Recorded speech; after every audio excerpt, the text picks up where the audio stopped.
wants to go backwards. What's that? No, I'm fine. No, now that I know that I just can't lean back, I'll fly out the back of it. Oh, I'm glad I didn't have that one.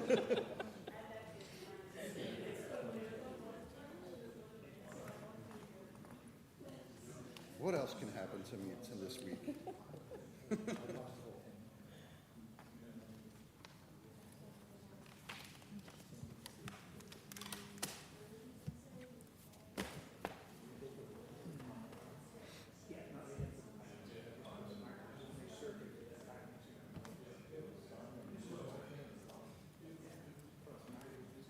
Where's that? New York. Oh, the big come up. I saw them putting up the fence and the safety box. Testing. Have you been reading all the bench stuff? All the bench. Brouhaha, they're taking the benches off the boardwalk that have the plaques on them. Or are they doing that? I have not heard. No, geez, there's all kinds of complaints What's going going on. on? Yeah, people put memorial plaques on the benches while they're taking all the benches off. And you have to spend $2,500 for a new bench and to put the plaque back on. Or you can take the plaque home. We started And broadcast. oh,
6 o'clock.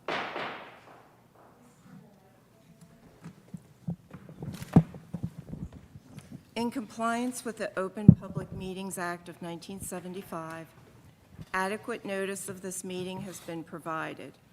If any member has reason to believe this meeting is being held in violation of this act, they should state so at this time. Please stand for the Pledge of Allegiance.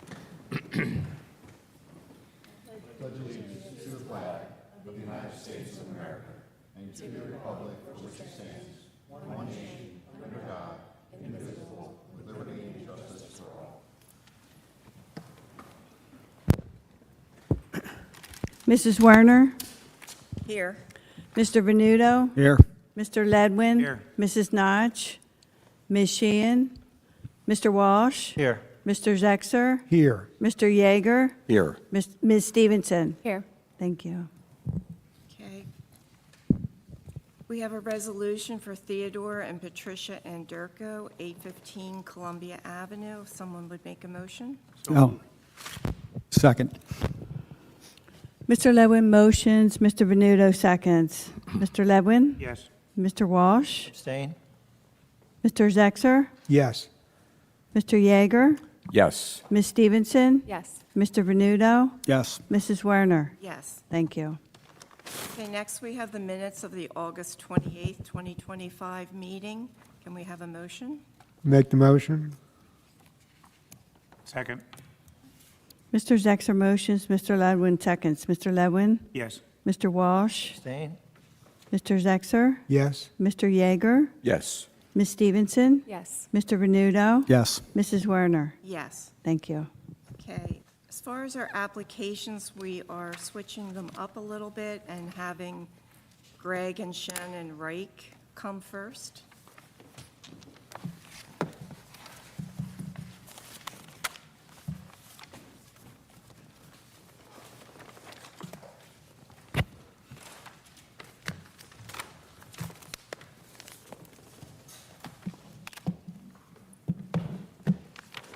Just make sure you turn your microphones on.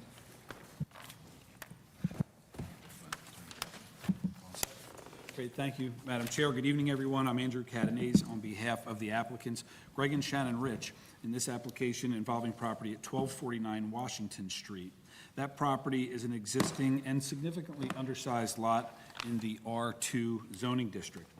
Currently, the property is the site of a two-family or duplex dwelling, and this is not a conforming use in the R2 zone. The R2 only permits singles, and certainly it's well above the density in terms of number of dwelling units per square foot that's permitted in the code. The Riches propose to renovate the home, converting it back to a single family, eliminating that non-conforming use, along with significant architectural and aesthetic improvements to what is a contributing structure in the historic district. However, to do that, they're requesting several variances, and I just want to outline those briefly. First, lot area, width, and frontage. These are all pre-existing conditions that arise from the undersized nature of the lot. Second, floor area ratio, primarily for a new foyer and entranceway, which Ms. Fine will go over. Next is the front yard and total side yard setbacks for what is effectively infill development along the existing setback lines. And again, we'll go over that with the architecturals. In other words, the house won't be any closer to the front yard, it won't be any closer to the side yard, but there will be some infill within those existing setbacks. And lot coverage, which is improving and being further mitigated by stormwater management system, but will still be non-conforming. To my left is John Halbruner, our project engineer. To my right is Mr. Rich, as well as Ms. Fine, the project architect. If we can have them sworn, Mr. Rich is just going to make a brief statement, and then we'll go to the architecturals. Okay, if everyone will raise your right hand, we'll also swear in our board engineer. Do each of you swear or affirm to tell the truth, all truth, and nothing but the truth, so help you God? I do. Thank you. Mr. Rich? Greg Rich. Sorry my wife Shannon could not be here. She's at back-to-school night, so we're splitting duties tonight. We appreciate your time and consideration of 1249 Washington Street and hope you share our enthusiasm for this project.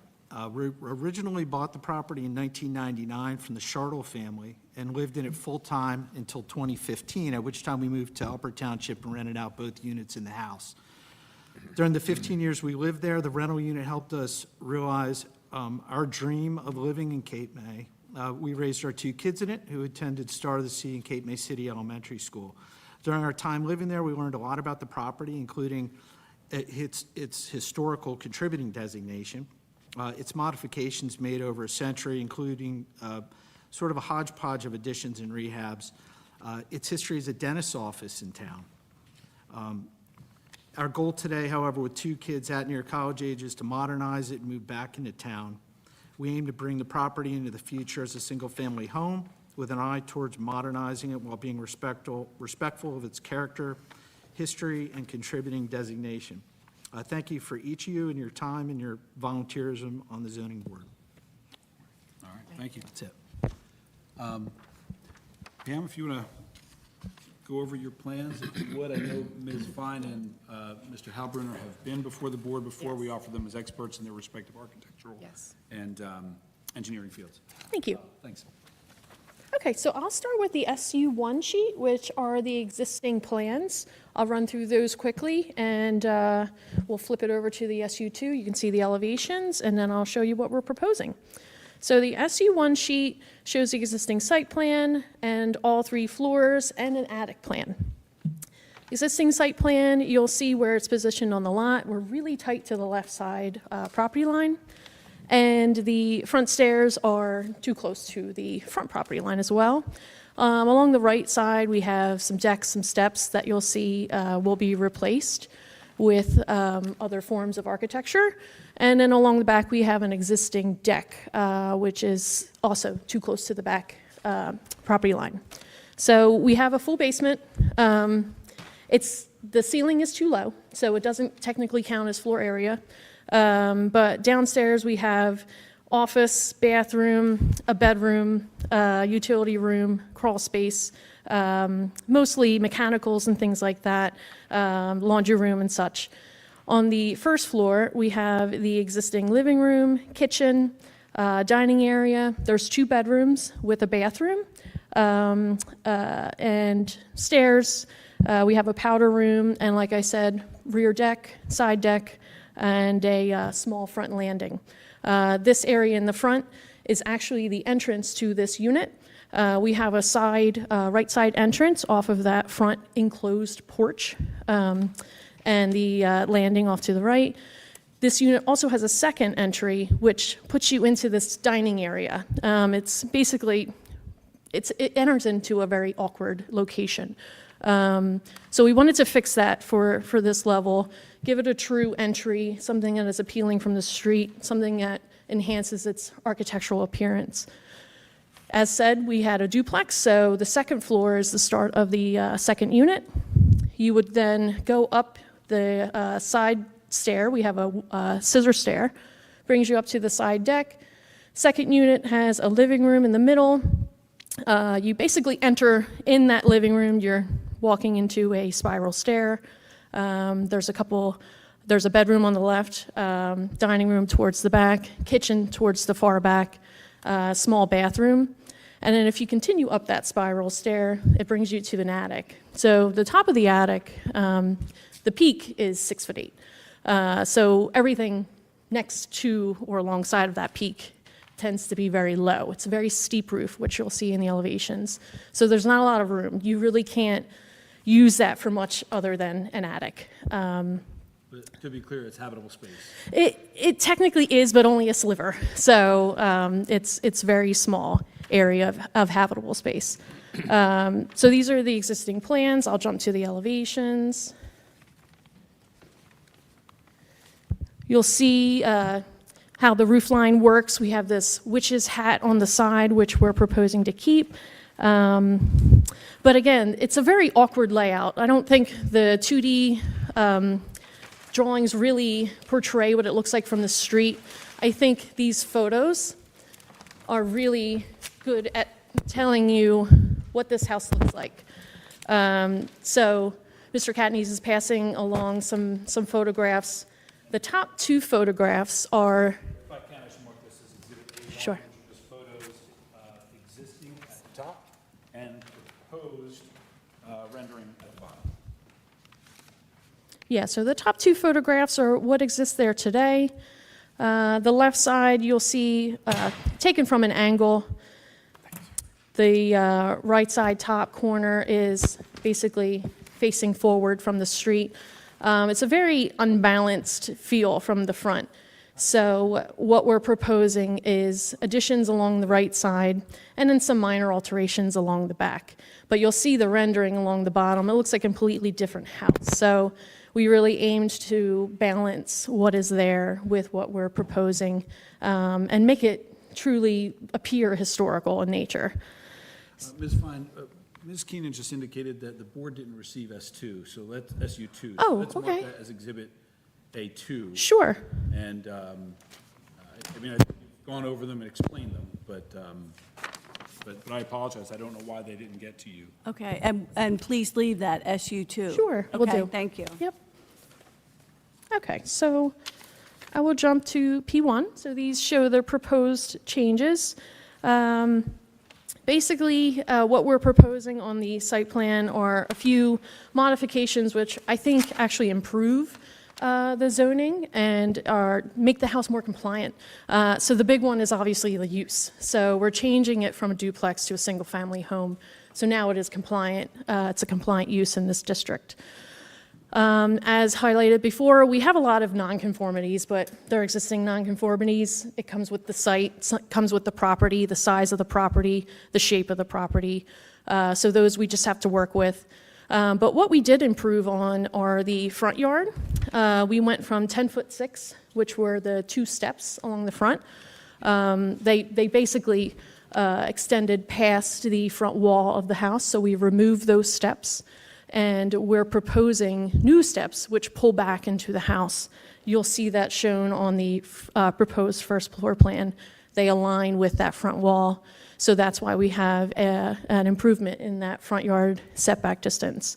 So we went from 10'6" to 12'4". The side yard on the left side, we're staying at 2'7". What I'll do, Ms. Fine, I'm sorry to cut you off. Sure. If you would, focus on the design, because I know. Oh, John's okay, gonna cover sure. this as well. Gotcha. So if you focus on the modifications and perhaps the variances that are triggered by your design, such as FAR. Okay, sure. To show where that shows up, but then John will handle the side yards and such. Got it. Okay, so I'll touch on the floor plans. Again, we'll just stick with this front entry here. We recessed the front stairs to align with the front wall of the house. We're proposing a new covered porch along the right side, which you can see in that rendering. That brings you into a new formal foyer space. So it works a lot better than bringing you into the kitchen or bringing you into the dining room as it does right now. So this new foyer bump out on the right side weights down that right side and balances that whole front appearance of the house. And is that foyer really the bulk or maybe even all of the increase in floor area ratio that you're proposing? It is. There are a few minor changes along the back geometries, but they basically they outweigh each other. So they cancel each other out. So what we're proposing in the back, we pulled some of the back wall of the master suite in, so it's further back, as you'll see in the rear yard setback. But we added slightly more space on the second floor, so those kind of counteract each other. But this foyer space really is what we're asking for the floor area ratio. It gives you an entry, it gives you something to see from the street, a front door, a welcoming space. So that's really where the floor area ratio stems from. And how many square feet is the increase in the floor area ratio? So my calculations, we went from 2,092, which is 45.2%, to 2,197, which is 47.5%. So that was Square feet if you want to do the math. 105. And how many square feet is the foyer? The foyer, it's 7'8" by 12'6" interior. So it's, Yeah, I think it supports the testimony, which is, yes, this FAR variance is effectively. Basically, yeah. The bulk of it is carried by the foyer. I appreciate the clarification. Yeah, and so just touching back on the design, what we did in the back of the house was we basically came up with a new layout for the existing bedroom. We are not adding any bedrooms, so we're just rearranging how they're configured. So this back area, we have a master bedroom, a bathroom, a walk-in closet, we have a shower. Basically where the shower is where it is today. We're proposing a side landing, AC unit platform, and that basically sums up the first floor changes. Second floor, we're keeping the footprint of it the same. We just rearranged basically interior spaces, same number of bedrooms throughout the whole house, bathroom renovations. We do have a new stair tower, which brings you up to that attic. So we removed that spiral stair. So that was nothing but a hazard. So we wanted a true stair to get you up to that level. So we're proposing a bump up, and you can see just slightly in the rendering behind where that foyer bump out is, there's a small shed dormer, which gives you the height that you need to get up to the top of the stairs. It's basically a safety reason that we're doing that. So there's a deck access stair. We'll have access into the existing attic. I know it's not really shown on the plan, but we'll have a doorway through that wall to give you access there. The plans also bear this out, but there are also a number of exterior improvements, such as replacing the existing, I guess, asbestos shingle siding. What are some of the treatments the board can expect to see and has, and I understand this has been through HPC, correct? Yes. It was a couple of years ago, but we did get HPC approval. It was conceptual. What we're proposing, wood siding, metal raised standing seam roof, all new roof shingles. So really just bringing it back into appearing historical, contributing more to the historical nature of this area. And how does fixing what is sort of the chopped off side of that house contribute to its historic character as well? I think the rendering really does speak volumes. Just having that front porch there and then continuing that same roof slope, that same wraparound nature, really completes this house. I feel like it was there. If I could see back to how this house would have been designed, should have been designed, that piece is there. So I feel like that is a missing puzzle piece to this house. We need something on that right side, a front door to pull you in from the street and be welcoming. And to be clear, the front yard setback is solely to wrap that porch, Yes. in line with the existing front yard. Yes, and like I said, we're not going any closer than what is there. We're actually pulling it back slightly if you count the existing stairs that we're removing. So it comes into compliance more so.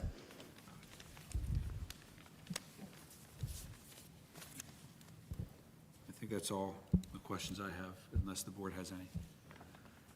I just have one. A couple of times you've mentioned historical contributing, I think you said. Have you gone to HPC, or do you Yes. need to go to HPC?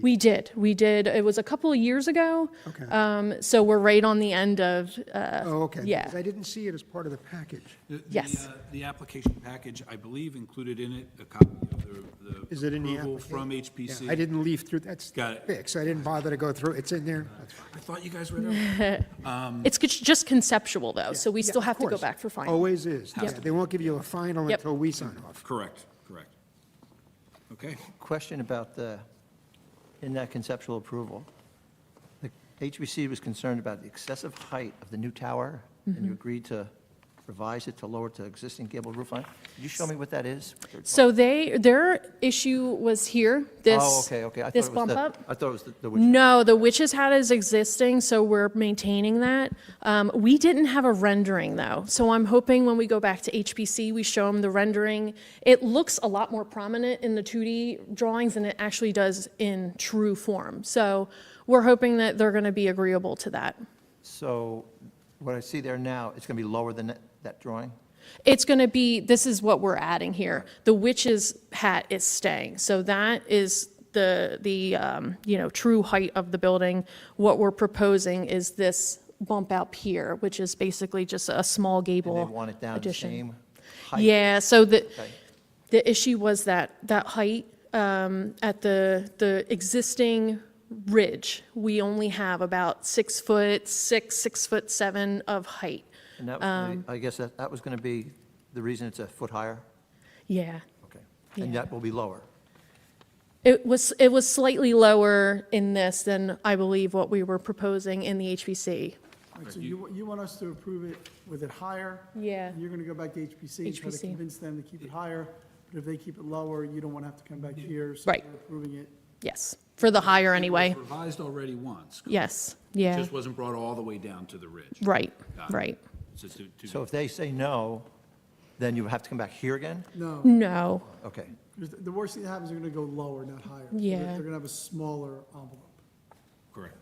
So what was the reason for it being higher? Is it purely aesthetics or what's the? it's for functionality. So at the top of the stairs, we're trying to give a true 7-foot ceiling so that it meets building code for egress, basically, so that you can use that top of the stairs, go out to the back deck that's going on to the rear of the home. So it's for safety, really. Otherwise, we'd be working with this slope. So when you reach the top of the stairs, you're probably only going to have about a 5-foot height, which doesn't work. Currently, when you walk into that space, you're bent over, Yeah, currently. So you get to the top of the spiral steps, and there's really only, Talking to the microphone, sir. Talking to the microphone. just- Sorry. That's okay. Just- there's about a foot wide where it's at full height. It comes right off, the roof comes right off the side, so basically the whole space is very limited. The roof height it's tight. Well, you'll explain that to them, and if it doesn't go your way, you always have the right to appeal. All right. Yes. All right. Any other questions before we get to Mr. Halpern? Thanks. good, thank you. Do your thing. Sure enough. Ms. Fine did a good job describing the architecture, so I won't recap that. It's probably worth beginning the discussion in terms of existing conditions, recognizing the non-conforming conditions that exist today. First of all, I don't think it was mentioned, the house was built originally in 1910. So the fact that there are nonconformities with regard to today's current ordinance is not particularly surprising. There's ordinance that some of it didn't exist then. But there are a total of 12 conditions today that are not consistent or compliant with what the ordinance would require for new construction. First of all, though I know we've heard already, the use is currently a two-family use, a duplex, in a zone that for residential purposes only permits a single-family home. For context, the density that the zone would anticipate requiring a minimum of 7,500 square feet for one lot would translate to 5.8 units per acre. Density is usually expressed in acres. And I recognize the ordinance doesn't have a density requirement, but I'm using this for comparison purposes. The zone anticipates residential density on the order of 5.8 units per acre. What exists there today is 18.8, over 350% more than what the zone was designed for. There's also a rear yard setback, non-conforming condition. Actually, let me back up. I'm going out of my order, and I'd rather not get disorganized. So, use, the size of the lot in terms of lot area, lot width, and lot frontage, all are non-conforming. Again, the lot area speaks to that density discussion I just did, where the zone would normally anticipate 5.8 units per acre. The existing density is on the order of 18.8. The lot width and frontage, where 45 feet exists, 60 feet, I'm sorry, where 60 feet is required. Let me make that clear. Where 45 feet exists, 60 feet is the minimum. Front yard setback today is 10.5 feet measured to the steps, where 25 feet is required in the zone. The side yard setback on the south side, that would be the left side if you're facing the house from the street, 2.76 feet exists, where 5 feet is the minimum in the zone. The aggregate side yard setback, where the zone requires 15 feet and the present condition is 13.42 feet. The rear yard setback, where the zone requires 25 feet, only 15.17 feet exists today. The 11th or the 9th item on my list, lot coverage, where 40% is the maximum permitted in the zone. The lot coverage today is 52.6%. Floor area ratio, which you heard some discussion about, where 40% is the maximum, presently it's 45.2%. Now, we are in fact kind of grandfathered because it predates the time for that becoming applicable. But nonetheless, in terms of today's ordinance requirement for newer construction, 40% would be the maximum permitted. We're presently at 45.2. Next, we have 3 parking spaces present today, all stacked 3 in a row on the north side, again, right side facing from the street. Based on RSIS, for the 3-bedroom unit and a 2-bedroom unit, a total of 4 parking spaces would be required. So just the sheer number, 4 would be required today, we have 3. The other non-conforming condition regarding parking is their configuration. You can't have parking spaces stacked when it would require the owner of a car in one unit to move for the owner of another unit. Stacked spaces are fine so long as they belong to the same unit. So there's a total of 12 conditions that are not compliant with today's zoning ordinance. I think Pam did a nice job describing the proposed conditions, so with that, I'll probably jump in right into what I see as being some of the benefits of this, and then conclude with the conversation about the variances and the justification for that. Before I do that, I just want to, for contextual purposes, recognize that we are in the R2 zone. All the properties surrounding us are also in the R2 zone. And except for John the Barber Shop across the street, they're all residential, all predominantly single-family homes. So for contextual purposes, we are in a single-family district with single-family homes. What this project does to benefit the community is severalfold. First of all, we are going to take, of the 12 non-conforming conditions, we're going to take 5 of them and eliminate them. We're going to take 3 additional ones that aren't compliant today, but make them more compliant. So in terms of the 5 conditions where the nonconformities are eliminated, and parentheses should be underscored, the use. We're taking the 2-family use and we're turning it into a single. Doing so, again, this is not an ordinance requirement, but it's good for context. We're reducing the density on this site by half. We're taking it from 18.8 units per acre down to 9.4 units per acre, which is a lot closer to the zone of 5 units per acre. Our rear yard setback, which is non-conforming, is now made fully conforming. The number of parking spaces, which was non-conforming, is now made fully conforming. The stacked parking conflict that exists today is eliminated. So there's 5 non-conforming conditions that are completely eliminated by the proposed development. 3 additional ones that are reduced in terms of the nonconformity, meaning made more conforming. We have our front yard setback, which is improved. It's taken from 10.5 feet to 12.4 feet. Our aggregate side yard setback is slightly improved, taking it from 13.5 inches to 13.7 inches. And probably more significantly, the lot coverage is made more conforming. We're presently at 52.6%. We're reducing that to 47.9%. For context, 40% is the maximum permitted. But in addition to that, we are introducing a stormwater management system that's going to mitigate the stormwater impacts for the entire site, let alone just the overage of the coverage from what the ordinance would permit. So we're enhancing the stormwater conditions in the area. And lastly, I'll let Pam's rendering speak for itself. There are significant architectural enhancements, and the streetscape is enhanced, and we are contributing to the well-being of the neighborhood by restoring a contributing historic home. So those are all very positive benefits that the community is going to recognize if this were granted this evening. With that, I think it's time to start talking about the variances that we're required to seek in order to realize all those benefits that I just described. Thank you. There are 4 existing non-conforming conditions, all related to the existing conditions and lot size that will remain unchanged by this development. The 3 relating specifically to the lot size, that being lot area, lot width, and lot frontage. We needed the variance to allow that to continue. Similarly, the side yard setback on the south side, which is at 2.76 feet, within 5 feet to the minimum, face the existing building. We're proposing to maintain the building in that location, so that requires a variance to continue that existing nonconforming condition, unchanged. As I mentioned before, there are 3 nonconforming conditions that are made better. The front yard setback is improved, the aggregate side yard setback is slightly improved, and lot coverage is made nonconforming. We ask one new variance, that relating to floor area ratio.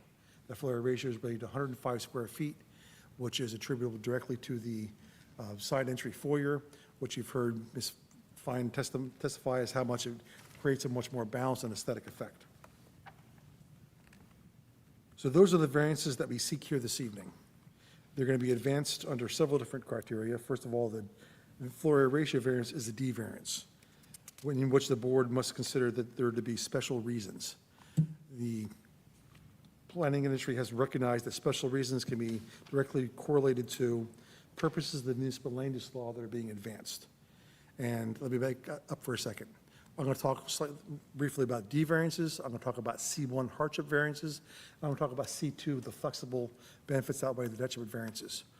I'm going to address the positive criteria for all those first, because the negative criteria, I believe, applies equally to all for the sake of brevity.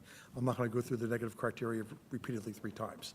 So in terms of the positive criteria for the D variance for the floor area ratio, I'm going to identify 6 different purposes of the municipal land use law that, in my opinion, are being advanced by the granting of that floor area ratio variance, and in doing so, satisfy the special reasons obligation of the applicant.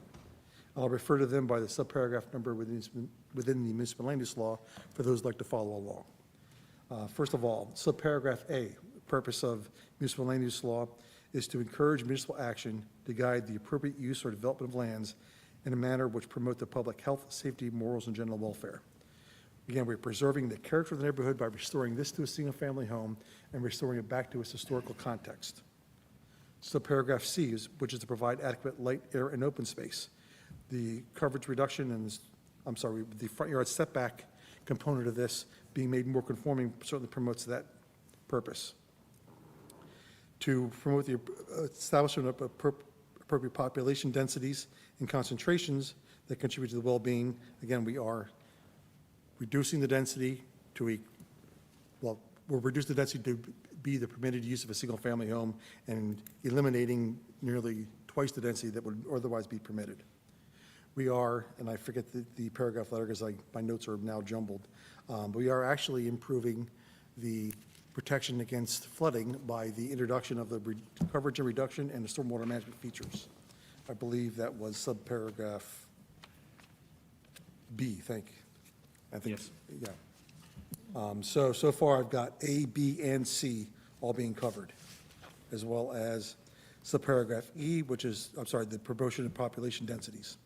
Subparagraph H, to encourage the location and design of transportation routes which promote the free flow of traffic. We're taking non-conforming parking, we're making it conforming. Subparagraph I, to promote a desirable visual environment through creative development techniques and good civic design and arrangement. And finally, subparagraph J, to promote the conservation of historic sites and districts. This application checks each of those boxes. I think any one of those would be special reasons enough to grant the floor area ratio variance. All of them combined make this a very easy decision, in my humble opinion. In terms of variances that I think are being, or should be advanced under the C1 criteria, this relates to the lot area, lot width, lot frontage, and the existing side yard setback. And John, that C1 is the hardship standard because the lot is the size it is, right? There's Exactly. nothing can be done about it. You know, the board may grant such a variance by reason of exceptional narrowness, shallowness, or shape, and by reason of exceptional situations of uniquely affecting the property and the structure legally existing thereon. So again, the unusual lot area, width, and frontage, this conditions that we have no control over, we can't increase. And quite frankly, to say you couldn't convert this duplex to a single-family home would render this property virtually useless, and you would render it into utility. So that would certainly result in an undue hardship upon the applicant should that occur. So in my opinion, the C1 variance applies to the lot area, lot width, lot frontage, and the side yard setback, leaving us with the final 3 variances for front yard setback, aggregate side yard setback, and lot coverage. Those, I believe, are being advanced under the C2 criteria, with the benefits outweigh the detriments. right out of the gate. All three of those conditions, while not made conforming, they've been made more conforming. So certainly there's an inherent benefit to that. So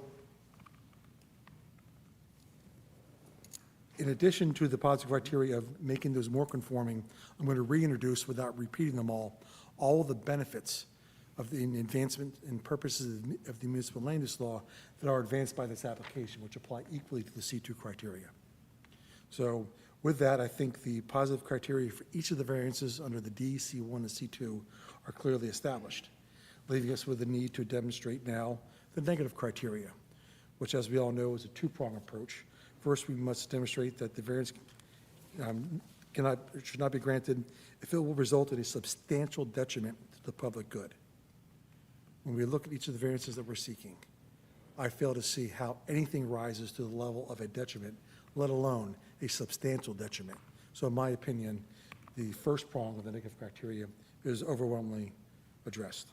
The second prong is to make sure that there's no substantial or impairment to the zone plan, also known as the zoning ordinance. Again, every non-conforming condition that we have any control over has been made better. The use has been converted to a conforming use. How can any of this be considered to be a substantial detriment to the impairment of the zone plan and the zoning ordinance? So for those reasons, I believe the negative criteria has adequately been addressed. The positive criteria and the special reasons are overwhelmingly strong in this case, and I believe the requested variances may and frankly should be granted. Thank you. Any questions for Mr. Halbrunner? Mr. Halverson, this is a D variance, but it's a floor area ratio, which is sort of that goofy Coventry Square kind of analysis. So can I just have you explain that, or whether you believe the lot can accommodate the floor area ratio that's been proposed in your application? Absolutely. The context of the floor area ratio decides the size of the lot. First of all, can it accommodate? Absolutely. We're doing so without exceeding, or we're actually reducing lot coverage on the lot. The aggregate side yard setback is made no worse than it is in its current condition. So the balancing of the architectural benefit to it certainly helped counteract that. So can the lot accommodate it? In my opinion, absolutely. And this the fact that it's a foyer instead of a bedroom or a bigger kitchen and all that stuff, this isn't really a lot more living space, so to speak. It's more of like an entryway. Yes, Mr. King, you're absolutely right. Thank you for bringing that up. There's 5 bedrooms that exist today. 5 bedrooms will exist in the proposed condition. 5 bedrooms within a single-family home, which is certainly less intense than 5 bedrooms associated with 2 different dwellings. Thank you, sir. You said, and I might have misheard, that it's going to eliminate the stacked parking? No, the stacked parking will exist, but the conflict between stacked parking being required between 2 different units, that is eliminated. We only have 1 unit. Yeah, the stacked parking will still exist. Same 3 spaces stacked on the north side. We have Mr. Hurlis. You absolutely may. Good evening, everyone. I'd like to summarize my August 11th, 2025 review memorandum for this application. Once again, it's located in the R2 Low Medium Density Residential District. As Mr. Halbrunner indicated, the only permitted residential units that are allowed as a permitted use are single-family dwellings.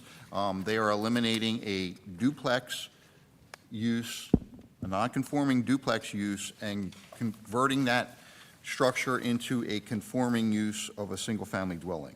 That is always viewed as a benefit from a planning perspective. You heard testimony with regards to the improvements that are proposed. Just note that there is a brick paver driveway, a stormwater system, a new shed, an outdoor shower that are all proposed. So that those are some of the site improvements that weren't discussed. I'll roll into the completeness review. There were 3 checklist items that I felt should be provided as conditions of approval. 18 being the approval signature spaces be provided on the grading and drainage plan. Under item 31 and 33 are interrelated, and they relate to my concerns for safety and backing out of that driveway onto Washington Street. I want to make sure that the clear sight triangles required for driveways are shown on the plan, and a landscaping plan should be provided for that front area, just to verify that there's no landscaping that's proposed that exceeds the maximum heights that are permitted within those site triangles. So those, item number 31 and 33, should both be provided as a condition of approval also. And based on that, I recommended deeming the application complete. Once again, this is located in the R2 district. They are eliminating a two-family use and proposing a single-family dwelling. This is a non-conforming expansion of a non-conforming structure on a non-conforming lot. The lot is non-conforming with regards to lot size. 7,500 square foot is required in the district, where 4,622 square foot exists. And the lot width and lot frontage are also substandard. 60 foot is required in the R2 district, where 45 foot for both lot width and lot frontage are existing. Those are not being changed in any way. However, there is an expansion of that structure on that lot that necessitates additional variances. The structure itself is being modified with regards to the front yard setback. There is a setback requirement of 25 feet from Washington Street. 10.5 foot exists. That is being pulled back. The new improvements fall within the setback, so there's a variance required, and that new setback will be 12.33 feet. With regards to the side yard setback, once again, Mr. Halbrunner pointed out, and Ms. Fine also pointed out, that the structure itself is unbalanced and shifted way to the left side as viewed from the street. On that left side, there's a 2.58 foot setback that's existing.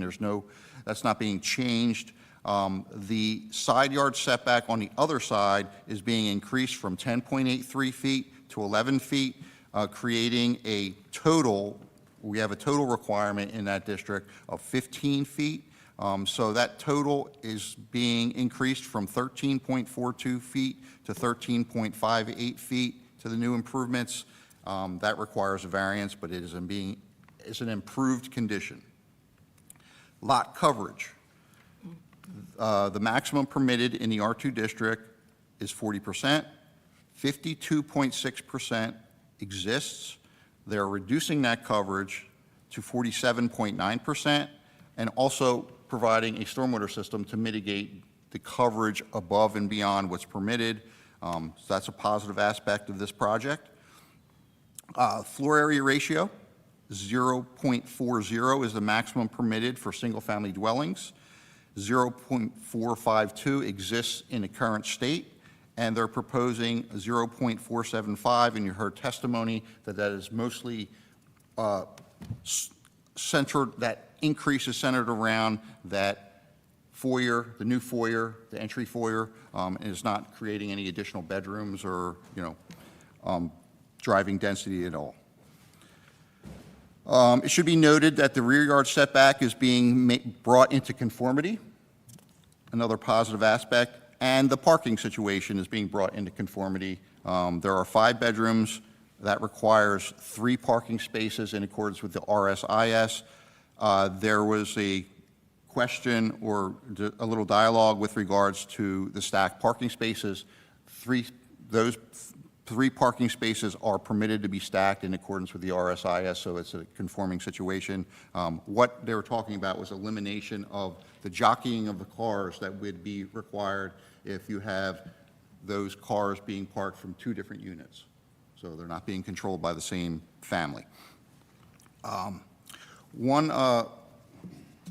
One thing to note is the accessory shed. I requested that they provide information with regards to the height to make sure that that complies. So that should be provided as a condition of approval. If you note in the bottom of the table on page 3, there's information required. And I think that's the summary of all the variances that are required. I did not have any issues with Mr. Halbrunner's testimony with regards to the positive and negative aspects of that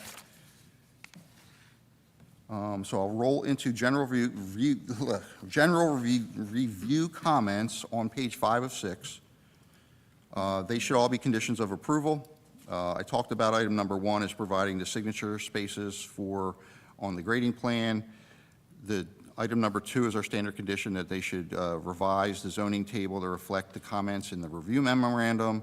3 is the proposed shed height must be provided and comply with the requirements. 4 is my concern with the backing out onto Washington Street, so we would ask that the clear site triangle be added to the plan with the appropriate notes to ensure that there's no planting or anything permitted in that clear site triangle that would obscure sight as you back out onto Washington Street. 5 is our review of the proposed stormwater system. It is proposed to accommodate the 25-year design storm. We found that design was acceptable. Item 6 is our standard condition that they have to comply with Chapter 525 with the minimum stormwater management and grading requirements both during and after construction. 7 is our recommendation of them providing the landscaping plan, particularly in the area of the site triangle. 8 is our standard condition that we will evaluate sidewalk after construction, and that sidewalk, any sidewalk found to be in poor condition shall be replaced to the satisfaction of the board engineer. 9 is our standard condition that they have to post escrow and that the certificate of occupancy is tied to an acceptable inspection. 10 is compliance with the requirements of the Shade Tree Commission, Fire Department, Public Works Department.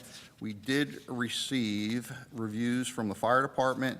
They recommended approval dated 9/2/25 with no comments. Public Works recommended approval with no comments dated 9/2/25.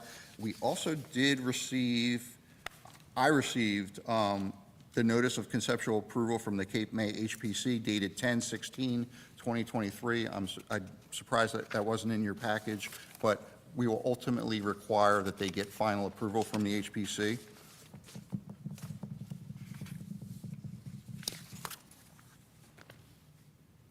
All of these other approvals that are listed are our standard conditions that we recommend be provided as conditions of approval. And that is a summary of my report, and I'm happy to answer any questions the board has.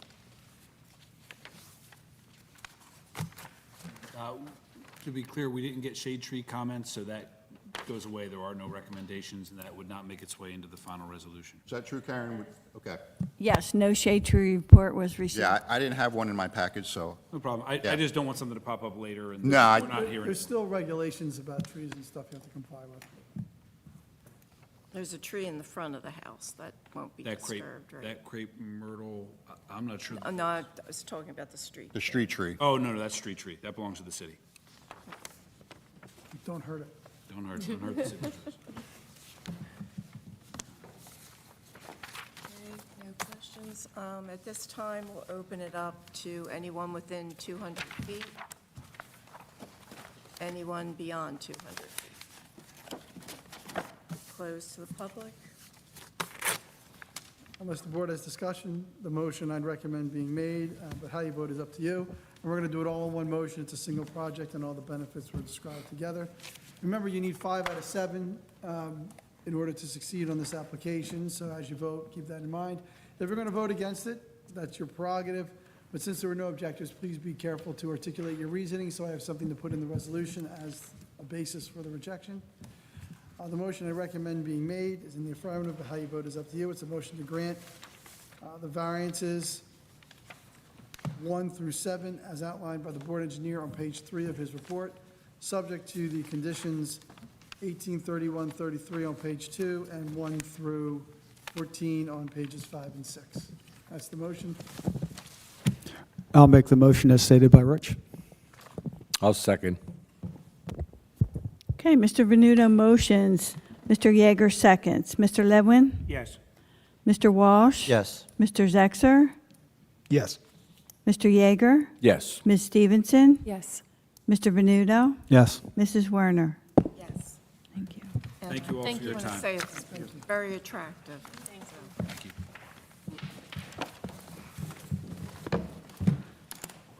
So are you related to Eric? I'm not. You're not? What's that? Yeah, we have no, how to, where? Oh, that's what it is, okay, that's right. It was familiar to me, but it's nice to meet you. Oh, Greg, are you in?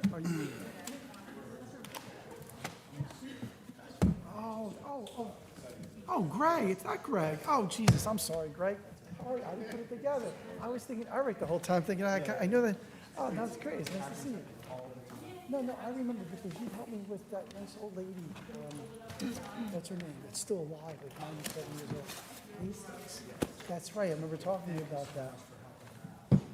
Yeah, we got her in line. Yeah, good, it was nice to see you. Nice to see you. Okay.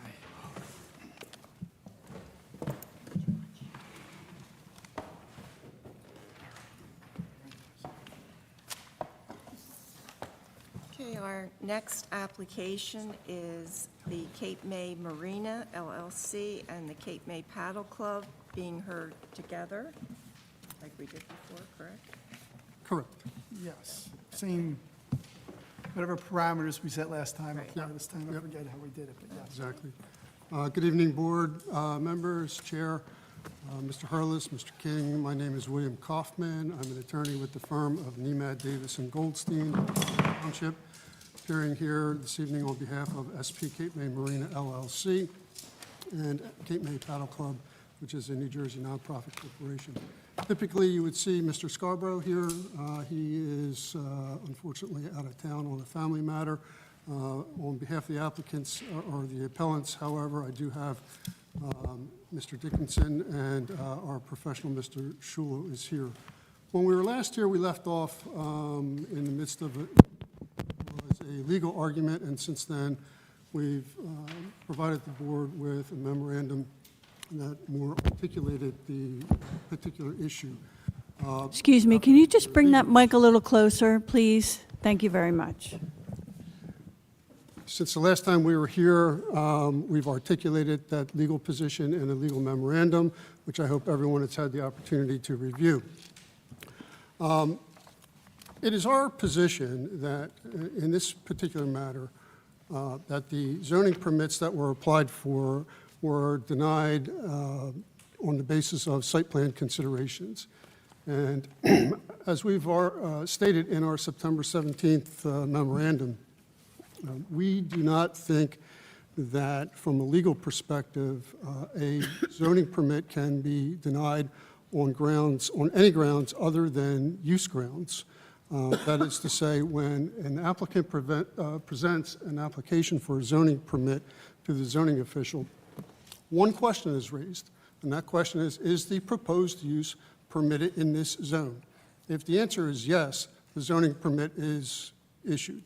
That's not to say that site plan approval will not be required. That's not to say that the applicant would not be entitled to apply to the planning board for a site plan waiver. Similarly, there are a lot of permits that may be required before a construction permit is issued. That could be a CAFR permit, it could be a DOT permit, it could be any number of permits. And when you go get to your construction permit, you have to satisfy the construction official that you've got all those permits. And one of those prior approvals that you have to satisfy the construction official with is the zoning permit, the zoning approval. Because the construction official, you don't want your construction official issuing a construction permit for a use that's not permitted in the particular location. Otherwise, you could end up having a use in a location that's not permitted, and there's case law to suggest that in those situations, the municipality may be stopped from enforcing its zoning ordinances if there's been substantial reliance on the construction permit. So that's the threshold issue. And on that particular issue, we don't think that we need to present any testimony. We do believe that we've laid out our legal argument in that regard, and on that issue, I'll defer to Mr. King. All right, can I ask you one question before I give my thoughts on that legal argument? Sure. What's the difference? Pretend, do I kind of think in flow charts, which I don't claim is perfect, but it's the best I can do. So let's say we have a flow chart here, we have this decision, and we say, we agree with you. The zoning permit should not have been denied. The zoning permit should have been granted. What do you do next? Well, at that juncture, we go to the construction official and we say, here's our zoning permit. We apply for a construction permit. The construction official at that point is going to look at probably three things. Number one, he or she's going to look at the plans to determine whether they comply with the Uniform Construction Code. They're going to look at, do you need site plan approval or a site plan waiver for this? And they're going to look at the zoning permit, which you've just indicated would be in hand. So the construction official at that juncture may issue the construction permit if he or she is satisfied that site plan approval is not required, or could deny the permit. And now, let me just, And that, let's just follow this through, so I just want to understand it. So the construction official says you need a site plan approval. correct. So then you're going to go to planning board and get a site plan approval. Well, there's two options at that point in time. Number one is, and this goes to what I was just going to say, if the permit were to be denied on the UCC grounds, then that appeal will go to the Construction Board of Appeals. If it's denied on site plan grounds, then there's authorities to suggest that that appeal, if an appeal is taken, would come here. The other option, of course, is to just apply to the planning board for site plan approval or a waiver. And we've done that before on this property. We've received site plan waivers from the planning board. And in fact, our last time that anything happened at this property, we obtained, Don't confuse my flow chart. Okay. So if we agree with you and we say no zoning permit, the zoning permit should have been granted, you're going to go to some other person in our municipality and ask them, I guess it's the construction official, and he's going to decide whether you need site plan approval. You very well may agree with our zoning official. Probably and say will. You need site plan approval, and then you're going to go to the planning board for a site plan. Correct. Okay. And if we say we don't agree with you, and we say he did the right thing by denying your zoning permit and saying you need site plan approval, you're going to go and get site plan approval. Well, at that, So at aside that, from creating case law here, what are we doing? well, at that juncture, though, we can't make the application to the construction official because we don't have the zoning permit. Wait, what?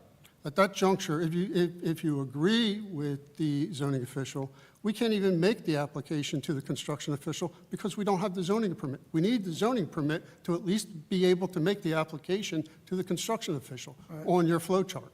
All right. It doesn't, if it makes sense to you and your client, that's fine. It seems very circuitous to me. But, all right, here's my analysis of the brief. My personal opinion is I'm not persuaded that a zoning official has to issue a zoning permit when he believes site plan is required. I don't know that he can deny the permit, but I'm not sure he can issue the permit. And here's the difference. And I know there's a case that sort of says something different, but I don't know what their ordinance says. I only know our ordinance, and we don't overrule ordinances, and we don't declare them in violation of the MLUL. We kind of follow our ordinances. Section 417-3, applicability of requirements, exemptions, waiver of requirements. That says, by the way, we've all agreed, and you just said it, that a zoning permit is a required permit. So this says, no development shall take place within the city, nor shall any land be cleared, altered, nor shall any watercourse be diverted, nor shall any parking areas, accessory or otherwise, or blah, blah, blah, be constructed, installed, or enlarged, nor shall any building permit, certificate of occupancy, or other required permit be issued with respect to any such structure, land, or parking area, except in accordance with an approval of such development granted pursuant to this chapter. And that's a site plan chapter. So what that tells me is no required permit should be issued until there is compliance with the site plan chapter. And in this case, the zoning permit's a required permit, and as I read this ordinance, that zoning permit cannot be issued until there's compliance with our site plan chapter, and I rely on section 417-3, which I just read. As to whether it's the zoning official or the construction official who's to determine whether you need site plan, I rely upon the definition of zoning officer in our ordinance, which says, the zoning officer shall be appointed by the city manager and perform all the duties of the office of zoning as prescribed under New Jersey Municipal Land Use Law. 55D, and Chapter 59, Land Use Procedures, Chapter 310, License and Permits, Chapter 417, Site Plan Review.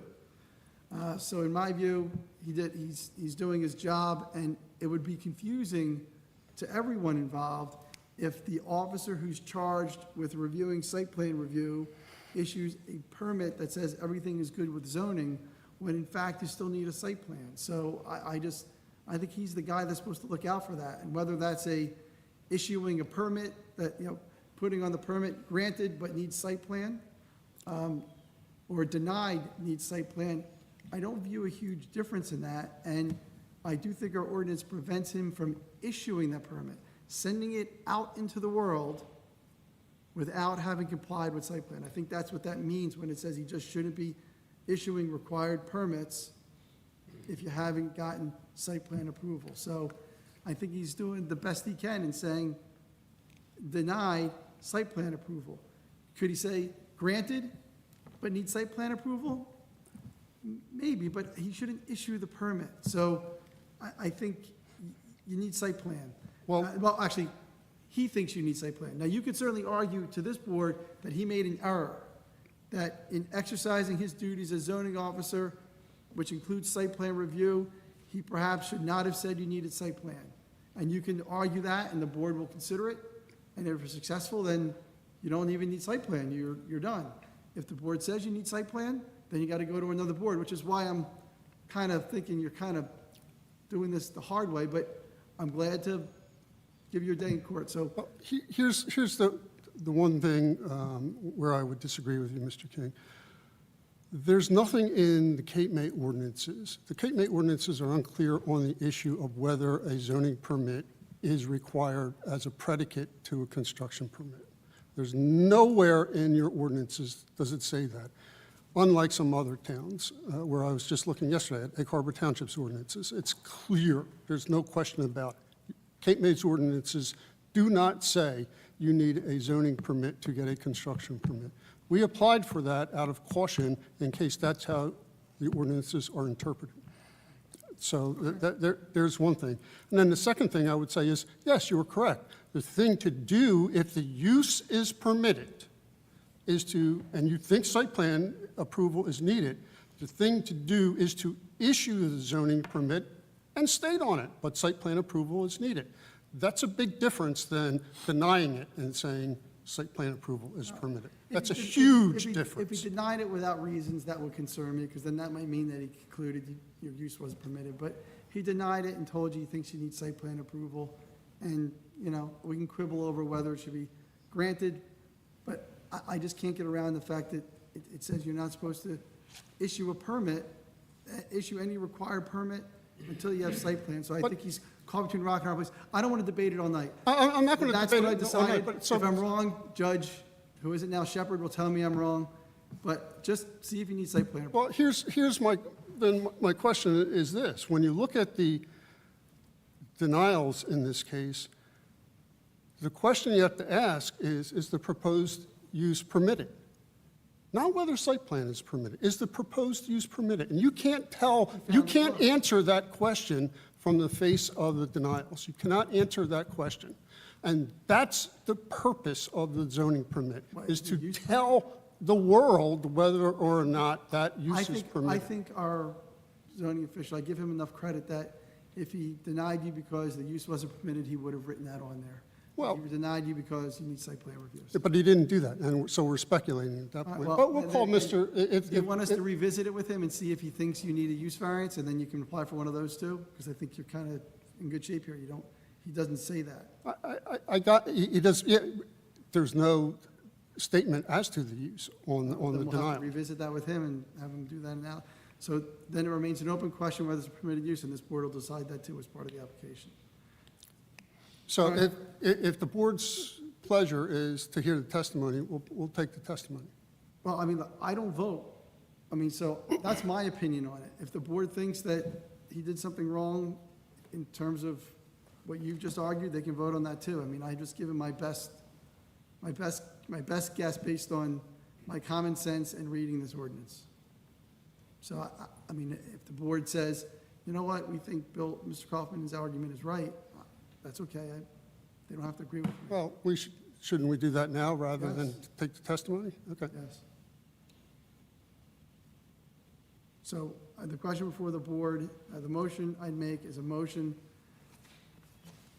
The question before the board is whether your zoning official was proper in not issuing a zoning permit because he believes site plan review was necessary. Yes means you agree with the zoning official, no means you disagree with him on that issue. So if someone can make that motion, we can vote, and then we'll move on to the next thing. Does everybody understand that? If you vote yes, you're deciding that the zoning, you're agreeing with my analysis, and that the zoning officer did the right thing by not issuing the permit because he thought it needed site plan approval. If you vote no, then you believe he should have granted the zoning permit and left it to the construction official to decide if site plan approval was necessary. I'll make that motion. Second. Okay, I don't know who motioned. Mr. Walsh motioned, and Mr. Zexer seconded. Thank you. Mr. Ledwin? Yes. Mr. Walsh? Yes. Mr. Zexer? Yes. Mr. Yeager? I'm not sure about this, but before I vote, I'm just really unclear as to what exactly we're doing right now. Here's the gist. Your zoning officer believed that when he received an application for a zoning permit, he felt it needed site plan approval, That part I so understood. he denied the permit, saying you need site plan approval. But there appeared to be a question of law, There's a question of which, law. which is being interpreted two different ways, and so we are being asked to make a determination of the law right now. Yes. Yes, You're okay. interpreting your ordinance right now, and that's one of the powers that you have.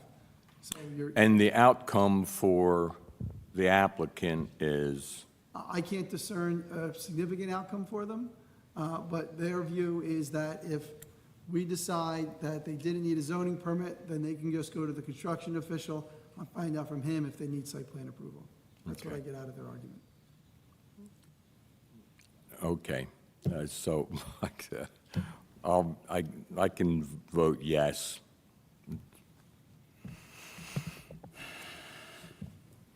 Ms. Stevenson? Yes.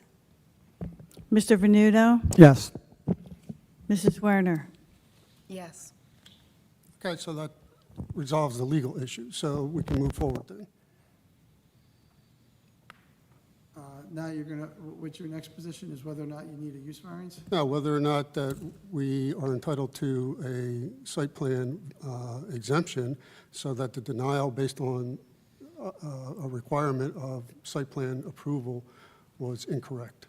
Okay, Mr. Hurlis, is that what you understand the issue to be? I didn't know it was an exemption, I thought they didn't need it, but I thought they didn't need it. Yeah, The site plan part, Mr. Hurlis is gonna handle. It was my job to mess up the legal part, he's doing the other part. All right. You're saying so there, let me dive into the site plan. Chapter 417, site plan review, Rich just read section A of chapter 417-3, and that was the applicability of requirements, exemptions, and waiver of requirements.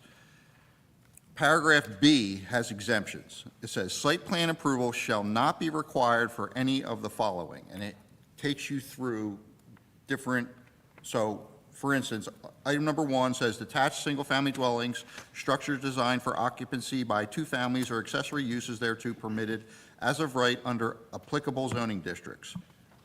Obviously, it's not that, so it's not exempt from that.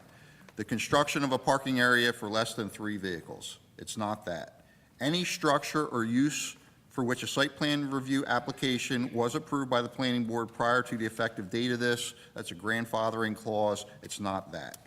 So 4 is a proposed development not involving a change in use and not affecting existing circulation, drainage, building arrangements, landscaping, buffering, lighting, and other considerations of site plan review. I believe that, if it met that criteria, it would be exempt. I believe that the considerations of site plan review that are applicable to this would be parking, possibly loading review, you have liquor deliveries, building arrangements were certainly being changed, building access, is there adequate lighting for that? There is proposed roof surfaces, is runoff being affected? The parking and circulation. The proposed entryway is now bigger and expanded into the asphalt area, so there should be a review whether the parking and circulation is being affected. There were also prior approvals with this, the most recent one being a conversion of a third-floor bar and dining area into a motel, that required site plan approval. I see that the change in these building arrangements, very similar to that, so I take the position that it would not be exempt from site plan approval. And we take the position that it would be exempt under the precise paragraph that Mr. Hurlis just cited, and Mr. Shula will testify to that. Absolutely. Okay. But first, I'd just like to call Mr. Dickinson for a couple of questions. I swear, did I I swear? think we need both individuals sworn. Did I? Yeah, I don't think we did. Mr. Hurlis, you remain under oath in your prior, do each of you swear or affirm to tell the truth, the whole truth, and nothing but the truth, so help you God? Yes, sir. Yes. All right, thank you. Let me start with you, Mr. Dickinson. You're employed by the SP Cape May Marine, is that correct? Correct. And in what capacity? I am the manager. I oversee Cape May Marina, Cape May Paddle Club operations for the marina and the Paddle Club membership and food and beverage. And the paddle club occupies the first 2 floors of the building that's on site, is that correct? Correct. And there's adjacent to the existing building, there's a swimming pool, is that correct? Yes. And is that for use by the paddle club members? Yes.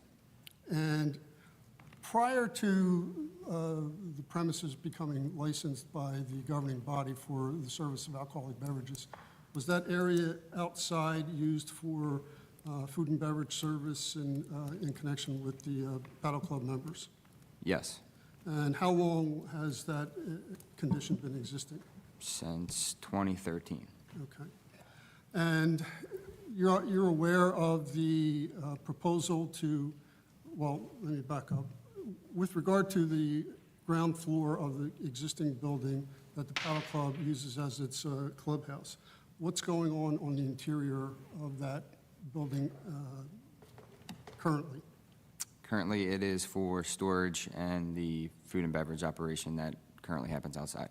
So there's some food and beverage preparation in there? Correct. Okay, and there's storage facilities for food items? Yes.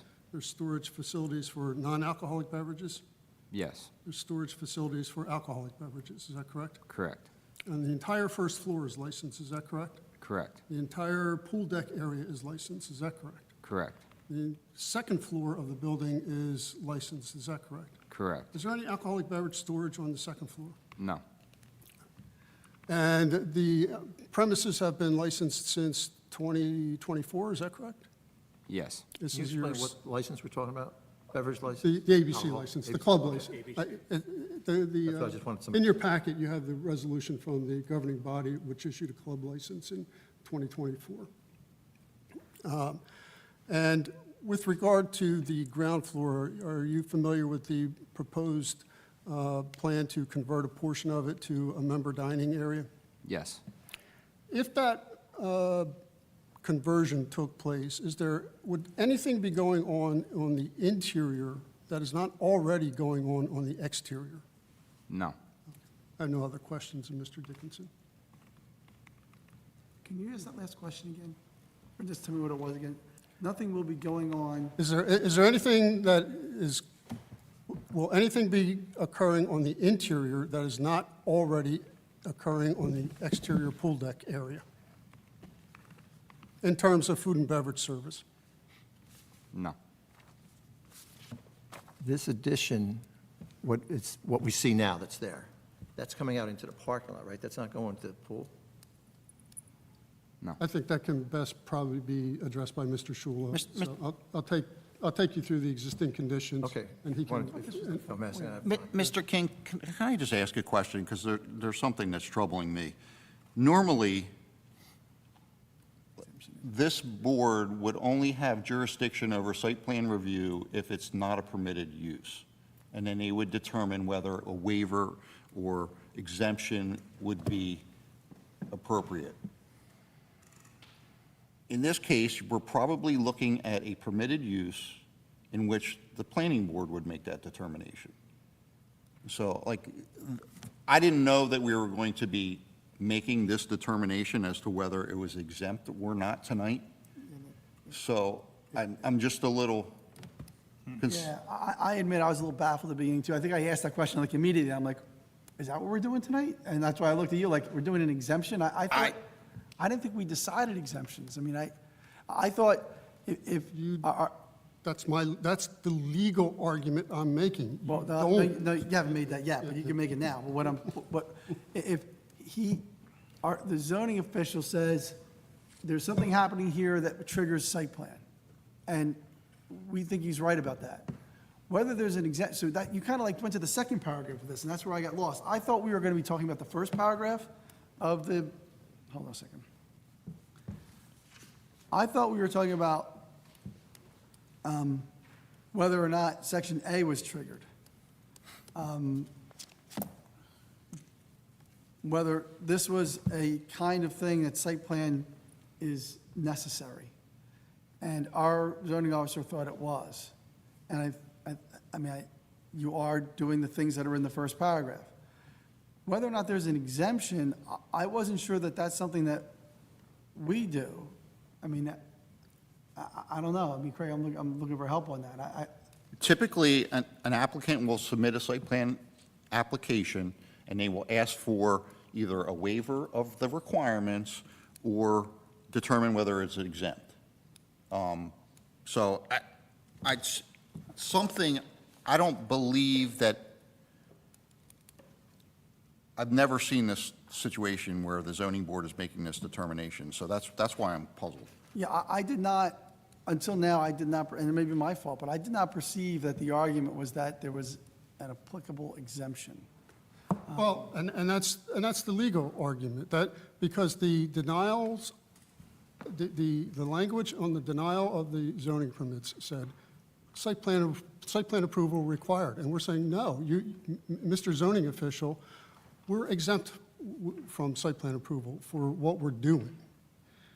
And that's why you get back to the only thing that should be decided in the context of an application for a zoning permit is the use permitted, what you're proposing to do, the interior dining area for members and the porch roof, is that permitted under your zoning ordinance? Chapter 525. The Let me reason I finish my can't, thought. the reason I can't get there intellectually is someone has to decide if it needs site plan. So if someone comes in and says, yeah, I'm putting a pool in my backyard, do I need site plan? The answer is no, it's a single-family residence. Okay, so someone has to make that determination. I've always thought it's the zoning officer because it's in the definition of things he's supposed to do. He does site plan. It's in there. Well, we can't appeal his denial Yes, and to the that's- planning board. We have to appeal it here. Say that again? We can't appeal his decision to the planning board. We have to appeal it here. to you. Right, but if Zoning. your issue with his decision is that there was an applicable exemption, I guess Craig and I are just asking now, who decides if there is an exemption that applies? Is that the planning board or is that the zoning board? And I'm thinking it might be the zoning board, because I think it's exactly this, that someone has to decide if you need site plan or you don't. If you need it, then the planning board does that. They do site plan review. But the decision whether, the analysis whether the administrative official properly determined that you need site plan, that really might be here, like we might be in the right place. I understand why Craig's asking the question, and I'm thinking about it, but some administrative official has to make that decision. I mean, you go in and whether it's construction or zoning, our ordinance seems to say it's zoning, says site plan. I mean, look at the site plan. Oh, yeah, you are if somebody, hundreds of people come in and ask for an attached single-family dwelling. They come in and ask for permit for that, and they go through zoning, and zoning says, oh, it's a single-family dwelling. They look at this, they look at the site plan ordinance, and they say, yeah, that doesn't apply to that, and they move through the process. So I guess someone has to I appeal. I think I understand it better now after talking. So inherent in his decision saying it needed site plan approval is him finding that it wasn't exempt. Yeah, that's it. That's what I think. Right. That's why I paused in the beginning and Okay, said, oh, yeah, this so seems okay to me. okay, so I, So, all right. I'm sorry, everybody, for the confusion. We're back on track now. So it's the board's view, and maybe we're wrong. Someone will tell us we're wrong, okay? But I think someone, either you think it's a construction official, which I don't agree with, and I think it's the zoning official, because the zoning official's duties include section 417. Some human in our office, not a board, some human has to decide if site plan review is required. One of our humans did that, zoning officer. You think it shouldn't have been him? I think it should have been. I don't know who's right. Now someone's saying, well, that human did something wrong. We're appealing the decision by the administrative official. That comes to us. If we say he did the right thing and you need site plan review, then you go to the planning board and they do site plan review. So for now, we are deciding whether we think this exemption 3 applies or doesn't Exception apply. 4. 4, I'm sorry, 4? 4. Four. It's a shorter one, yeah. 4. Mr. Hurlis believes that the exemption doesn't apply. He believes that this does affect circulation, building arrangement, landscaping, and lighting, and that he believes the planning board should review those things, given the changes that they're making. They are now going to put on the record reasons why they don't think so, and this gentleman has just explained their operations in a way to show you that what they're doing before is what they're doing now. The part that I wasn't clear on and why I stopped at the end, and I may misunderstand, I thought the changes that were being made was a bunch of counters and stuff were being put in, was a foyer-type area out into the exit of the building. And when he testified that they're doing the same thing inside as they did at the pool, I think the real question is, are they doing the same thing in the foyer that they did before? That's the question I think he has to And answer. Mr. Shula will address that. But he doesn't know. Sure he does. But he's the guy. So why does Mr. Shulo know? He knows what they did inside and at the pool, but only Mr. Shulo knows what they did inside and on the foyer? Mr. Shula's been associated with this property for years and has intimate knowledge of the operations at this And it's property. even beyond that, I think. We're threshold question. First, I want to say this board is completely capable of making this decision. I understand what you're saying, Craig, about you're not sure. yeah, it should have been here. I just wanted to make sure we were doing the right thing. Absolutely. And let's, in that exemption, the part that I think is critically important that everybody needs to understand isn't that things aren't going to look different or that they're going to feel a little better. It's whether or not programmatically, things change to a point where it triggers site plan issues, such as mentioned, circulation, lighting, landscaping, things like that. I want to make it very clear, and Mr. King, you said when we were here last month, one of the things that you weren't sure about is, you're adding seats, you're adding a bar, that adds parking, things like that. You said it just off the cuff. It wasn't, determination. I want to make sure it's clear. This has always been permitted as a club. It's been on that plan from, 2006, 2007, before my time with the project even. At that time, there were 3 floors. It was Marina Club and office. Mr. Hurlis, you heard earlier say that a couple years ago, we were in at the planning board to take one of those floors. Before you go any further, Mr. Shula, let's just get his credentials on the record. Oh, yes, I'm sorry. Yeah, sorry. sorry. I think, Well, I know you guys. what is his expertise in this? Mr. Shula, Yeah, I'll state do your that. name for the I'm record, sorry. please. We'll go through So that it's- exercise. Sure, sorry. Jason Shulo, SCIULLO, professional engineer and planner, licensed in the state of New Jersey. And you've testified in front of both land use boards in the city of Cape May many, many times. Is that correct? The planning board more than zoning, but yes. And you've I've been here testified in before. front of land use boards throughout South Jersey many times. Is that correct? Yes. And been accepted as both a licensed New Jersey planner and professional engineer numerous times. Is that Yes. correct?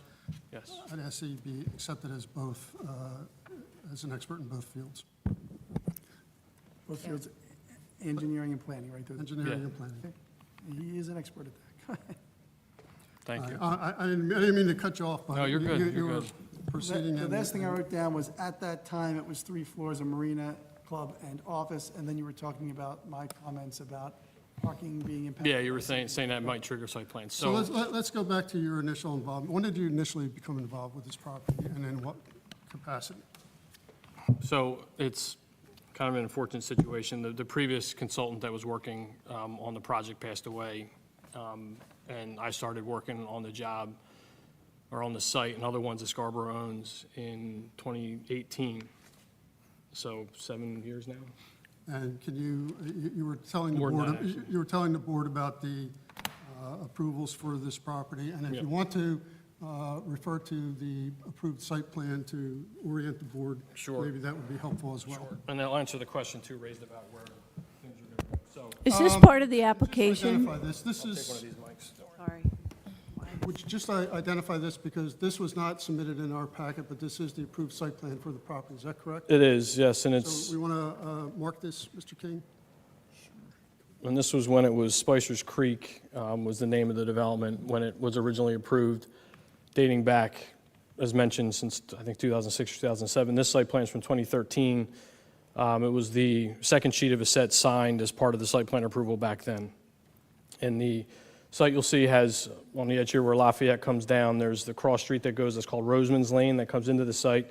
All the single-family homes are in front of it. This section here on the left of the sheet to the north side of the site is where the existing clubhouse, marinist office building exists. You'll see that little oddball shape there. That's the pool. This is the deck out front. That's the parking area associated with the marina that goes off into the water to the left. So So- with regard to what's going on the interior of the building, floor by floor, can you tell us what the existing conditions are there? Sure. So originally, it was 3 floors of clubhouse and office. And in 2022, we came into the planning board to take that 3rd floor and convert it to what we were calling, and the ordinance calls a botel. That's a transient unit for short-term rental with people that arrive by boat. That's been in place since then. It's been operating. At that time, the 3rd floor came out of what was office and clubhouse and became that separate use. So we went to the zoning, or planning board, for that additional use, which was permitted to be added to the site. What we propose today is a use that continues, and it's always been permitted. It's just now changing in configuration aesthetically, generally. So, Incidentally, that with the Botel, Mr. Hurlis brought that up, that Yep. planning board application, you actually received site plan waivers, is that correct? we did, it was a waiver, and the reason for that is it didn't create a parking demand, because it was for patrons arriving by vessel, not by car. So with regard to what is proposed now on the first floor, can you take us through that? Sure. So this floor was most recently used for storage,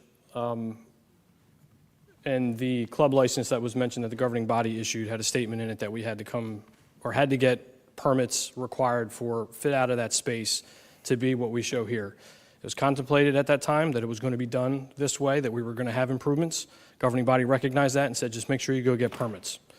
It didn't say we had to go get site plan approval, it just said proper permits from planning and zoning. So that was when the application was made for the zoning permit and the denial arrived. So this space that's here, and forgive me for not knowing the exact square footage, but it's relatively small, and Josh, you might know it. I want to say it's like 14 by 30, it's like less than 500 square feet, I think, that this space is occupying with what we're calling member seating, and there's a small member bar here.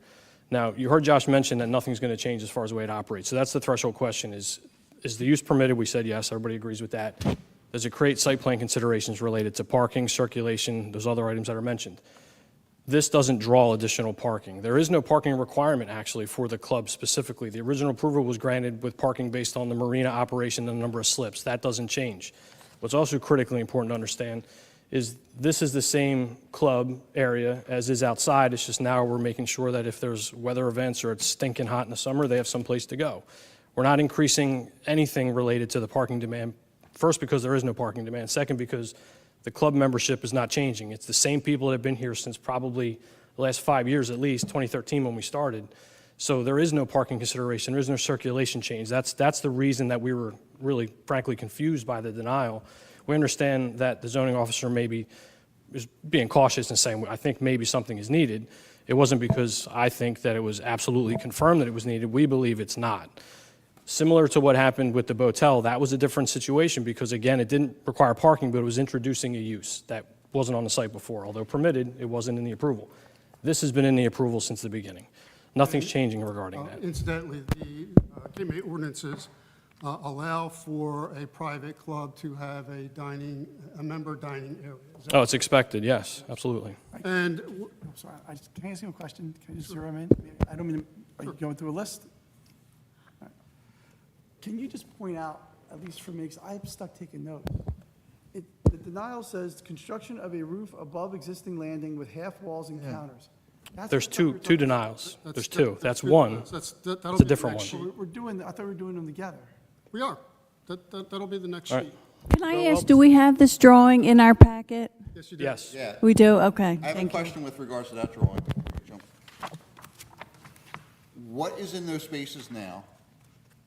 Are there new walls being constructed? Tell me what is physically changing in that from existing to proposed? It's storage currently, and the food storage and the, all the gray is existing conditions with no changes at all. The food storage area is getting freezer upgrades and some, existing soffit getting modified. There's a new door being added here, and then this space is being fit out with, a little banquet, kind of like a booth seating, and then this bar. Okay. Exterior has no changes. The access points are And exactly the same. I'm just going to point out, one of the exemptions says a proposed development not involving a change in use and not affecting existing circulation, drainage, building arrangements. My opinion is that's a change in building arrangements. That's intended to be exterior work. There's no way, this board, or not, I'm saying this respectfully, That's for this board to no board has jurisdiction over the interior of a space. It's only for use. That's the way it's always been. We're not creating any additional parking. We're not creating any circulation issues. I understand that there's, questions, and we're happy to answer them, but the reality is, this is exactly what this was always contemplated to be. We're just now getting building permits to finish it. It's part of the club. I'm not sure, I'm sorry, Craig, I'm sorry, No, you can. I'd love to agree with you. You can disagree with me. I think that building arrangements has to do with buildings on a site being arranged in a different way. As if there are multiple buildings. I don't know that changing rooms inside a building is a site plan consideration unless it affects where you exit the building and goes out into a parking lot or something. Well, it does affect, Okay, that could be different. Right. I'm agreeing with them generally that site plan approval. and the next drawing will exterior. show you how that's connected to the new, All right, then that's the, I think it Modification has to of be an it. exterior, Okay. has to go out into the outside for it to matter much. But, Mr. Strillo, going back to All right. I'm trying to focus on the, So you got the second denial, apparently the you other want to talk one. about this one, so I'm going to talk about this one, that's fine. Okay, I didn't know which one we were talking about, we're talking about this one. It says, for special condition, because we're doing an appeal, so we're supposed to look at what the guy below did and decide if he made an error. Yep. That's kind of how this works, so I got to keep it simple for me to understand it. I'm going to go back and go what he said, and they'll decide if he was mistaken. He said, per special conditions of resolution, the interior licensed areas of the club shall be used solely as storage areas for alcoholic beverages. Club now seek permission to use as bar and dining area. This change will affect circulation, parking, and other considerations of a site plan. Now, I will tell you that if I commented about parking before, it's because I kind of follow the Yep. rules, sort of. And our expert, right, our zoning official, says that he thinks that changing it from storage area to a bar and dining area has an impact on parking. As a general rule, that would make sense to me. A bar and a dining area would require more parking than a storage area, unless it's like a FedEx building or something. So where's his error Okay. on that? I'm glad you're bringing it up, because this, That's the what we're focus doing, is. right? All right. Yeah. So the last line in that is an opinion, just to be clear. Well, he's entitled to those. The first, oh, no, first, I'm not saying he's not. Just making sure it's clear. The first part of that is more or less copying out of the resolution that's, and the special condition that's mentioned is in the governing body resolution that issued the liquor license. Okay. So I mentioned that early on in the beginning of this, that the governing body doesn't make a decision on whether or not zoning and planning and building permits are needed. What it says is go get proper permits from planning, zoning, building, whatever else is needed. It doesn't say you need to go get a site plan approval. That's not their place. So when the way it was interpreted and the way that that was written up, it said that the belief of the zoning officer was that it would, as you just mentioned, affect circulation, parking, things like that. I want to make sure it's clear. There's no parking demand associated with this use. It's already permitted at the site. There's no change. Even if there's a belief that, hey, there's more space, maybe somebody else would show up that doesn't show up today, quite frankly, there's no zoning requirement for us to do anything different. Even if we tripled the size of this, even if we made the whole building the club, it's permitted to be the club. There is no separate parking demand in the ordinance for it. The approval from back, the first sheet I showed you from 2013, had the entire thing as a clubhouse, office, and marina support. None of that's changing. It's just the interior configuration is getting modified. So again, even if there's a belief that additional parking may get generated in practicality, which we don't believe that it will, because again, it's controlled by the actual licensed premises and the club function, the ordinance doesn't require additional parking for any additional space.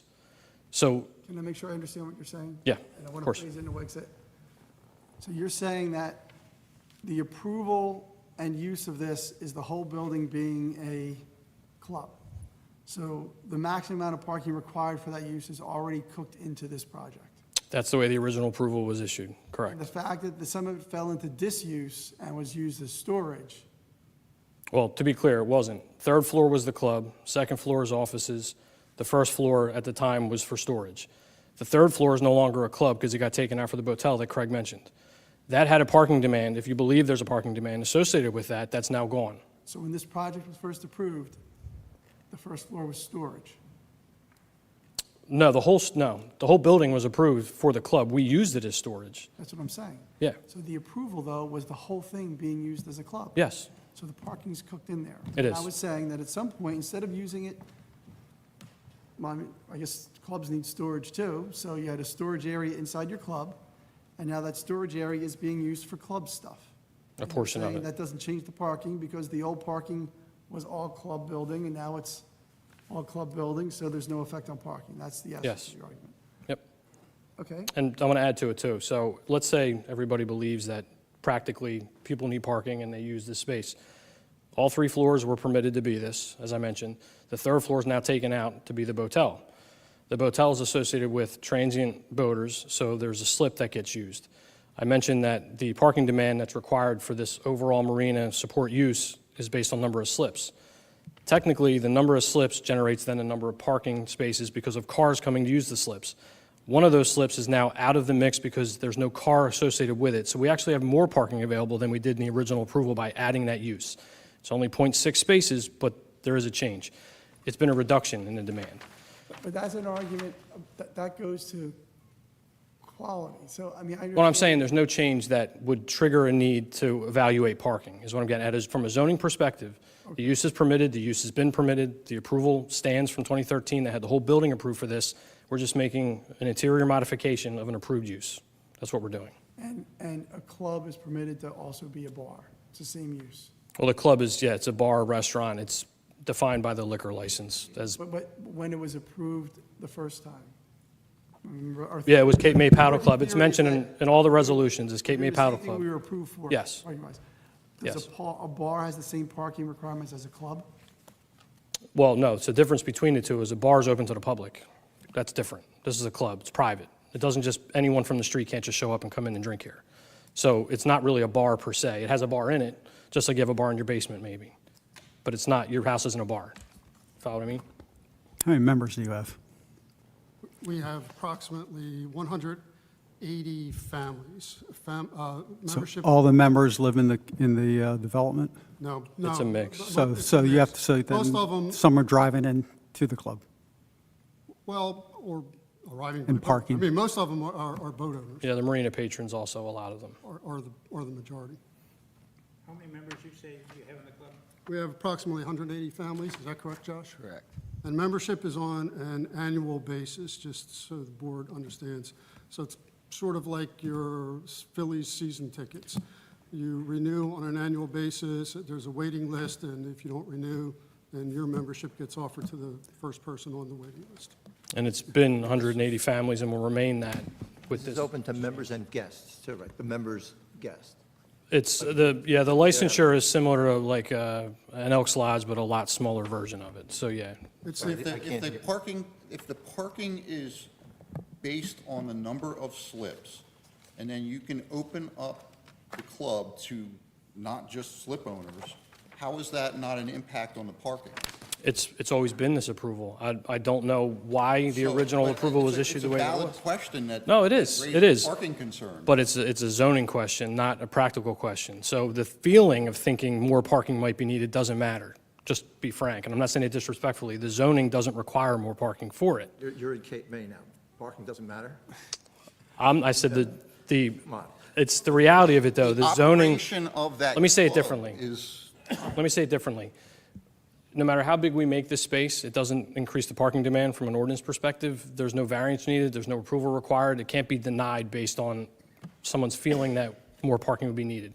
We know, because the membership hasn't changed in the last 7, 8 years, the parking demand is not going to change. It's going to be the same as it is today. We're just now providing a small space inside to get out of the weather. That's all this really is.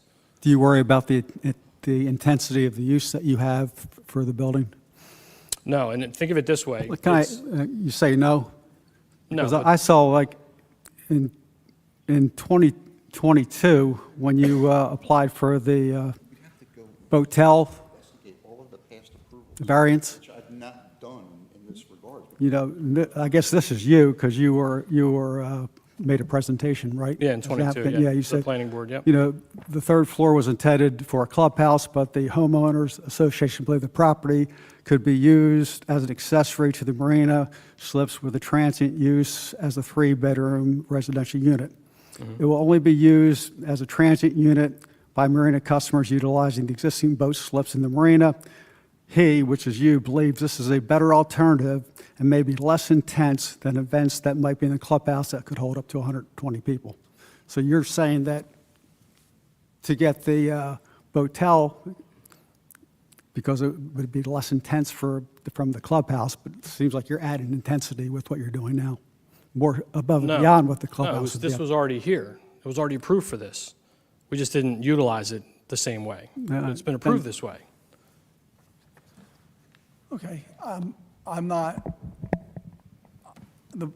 I don't understand the part about there's no parking requirement. Can you just go back, when you first received this approval for this project, a clubhouse requires no parking, or is that a zone thing, or did you get a? Not in variance because of addition. marina- Like, what made it not need parking for the building?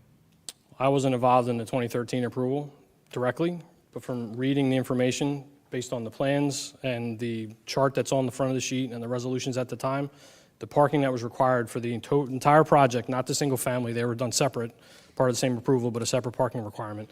But for the marina itself, all of it was baked into the number of slips. And I think the reason behind that is when originally marinas were approved by DEP, they had a parking requirement. DEP had one, and it carried over into all the local municipalities' zoning ordinances.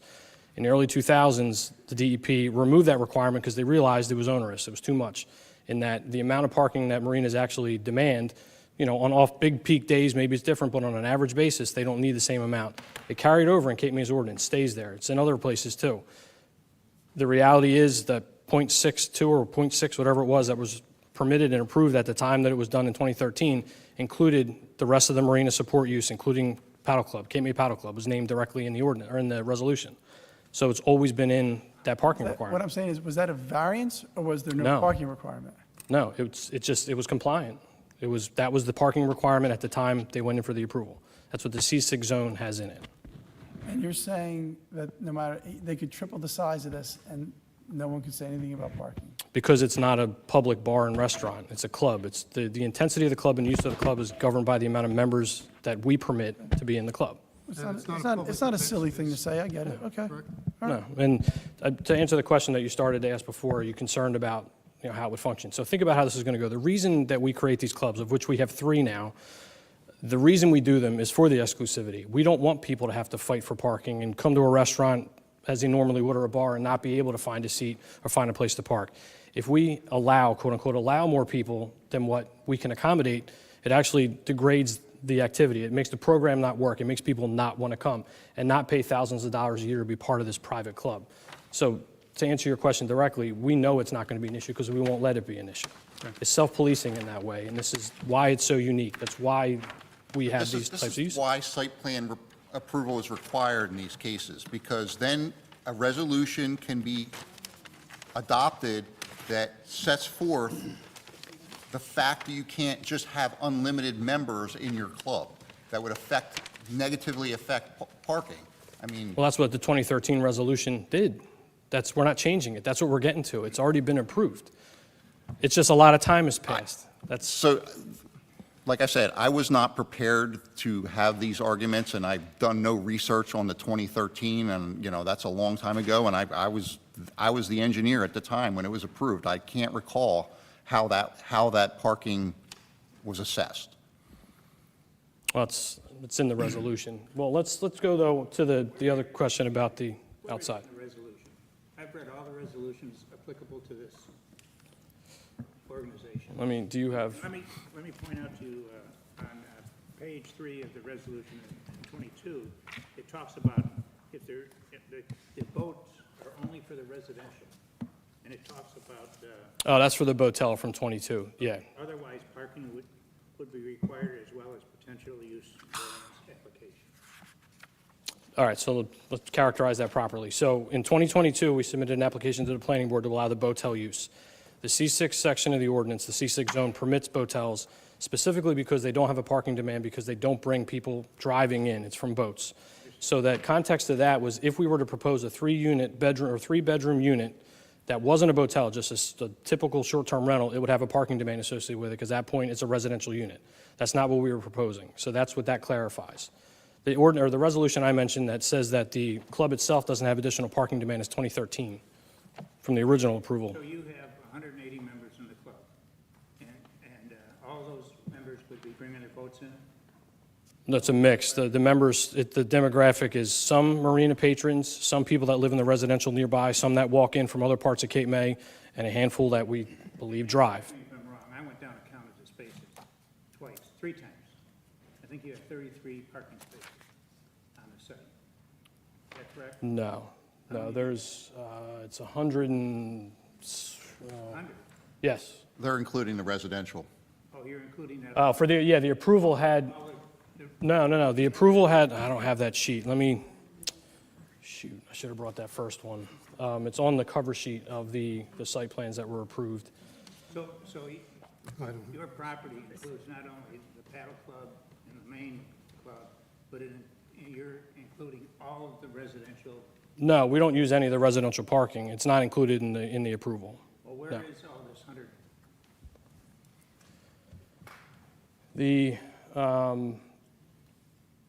All right, so there's street spaces here on Roseman's Lane that are part of it. There are 1, 2, 3, 4, 5, 6, 7, 8, plus 28, 13, so 10, 38, 13. There's these up here, and that's 4, 5, 9, 10, 8, 13, 17, 7, 2, 3. So all of these spaces that are out here. There's some behind the structures. These like ones here that closer are to- angled, so to be clear, each of the residential units had enough parking within the unit itself between the driveway and the garages. Everything else, that surface parking, was attributed to the overall use of the club and the marina. So they park all through this area, that's the 130-some spaces or whatever it is. It's been this way since, even before, when it was Cape May Marina, before even Spicer's Creek was done. So prior to 2013.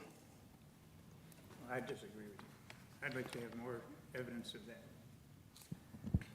I've gone down there and looked at it, and this, along here, is all part. Where are you pointing, sir? And you're Yeah, parallel with this. So you have these spaces, there's angled This is your spaces back here. spaces here. Well, that's the part that's directly adjacent to the bulkhead, but all of these other spaces were built as part of this project and attributed to the marina. We're not evaluating the site plan. We're just determining whether what they're proposing to do requires a site plan or not. So I don't think it's appropriate to be talking about specific spaces and whatever unless they're being affected by, whatever improvements. But Yeah, we have to be careful. This is an approved project, okay? So you don't get another bite at the apple with the whole project. Right. That's what they're trying to avoid, and I understand that. They're adding alcohol to their clubhouse and making some improvements in the clubhouse. Yep. All I'm trying to understand is they're saying it has no impact on parking. Generally, when you take storage space and make it into a bar, anywhere else in our universe here, that would be a parking question, right? Because storage areas. And if it were open to the public, yeah, we'd agree, yeah. Well, whether or not you open it to the public. I mean, it may be that that area generates one level of parking as a storage area and another level when you serve alcohol. So there may be 3 spaces in front of that. Not everybody can walk the whole distance of that development, okay? People probably drive over, are there parking spaces near this thing? Near this clubhouse? Yeah. Well, if no one drives to it, why do you need parking spaces? So someone's driving there. So, if it's a storage area and now it becomes a bar, that will impact the number of cars that go there. So it's a site, so I'm just trying to understand the parking. I'm not trying to have a parking variance or anything. Just so you understand, let me ask Mr. Dickinson a couple questions on the alcoholic beverage. The Paddle Club obtained its club license from the governing body in 2004, correct? 2020, 24, I'm sorry. Correct. 2020, 24. Prior to that, you testified earlier that club members would utilize the pool deck area for food and beverage service, correct? Since 2013, correct. Prior to 2024, did club members bring alcoholic beverages to the club? Correct. And did the club provide storage facilities for each individual family member's alcoholic beverage? In other words, were there storage lockers for each member's membership? Yes. For the storage of alcoholic beverages, correct? Correct. And when you got the club license, that was eliminated, correct? Correct. So there's really been no change with regard to the service of alcoholic beverages or the availability of alcoholic beverages on the premises, correct? Correct. Thank you. Going back to Mr. Shul, you've discussed parking a lot, but a couple of the other things in the exemption paragraph that Mr. Hurlis took a look at and that we're looking at is building arrangements.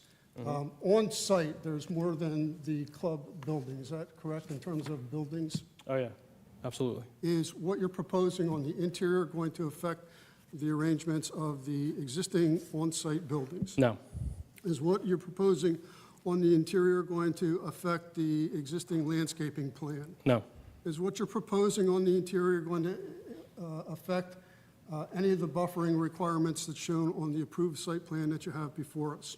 no, Is what you're proposing on the interior going to affect any of the exterior lighting conditions or lighting requirements of that approved plan? they are not. And do you have an opinion as to whether or not we meet the exemption that Mr. Hurlis discussed? We absolutely do, yes. We have no site plan impacts. Okay. Can you take us to your next sheet? Yeah, and this was also submitted as part of the application package. This is the exterior porch and roof plan for the Paddle Club. So this, Can you tell us what's, me- well, first of all, going back to the interior, where's the entrance and exit to the exterior pool deck all right, area? so when you look at it, there's a couple entrances. So the parking lot that we were just discussing is generally on this side of the site. The marina is up to the top of the sheet. This walkway here that comes onto the porch, or this set of steps that exists, there's a porch.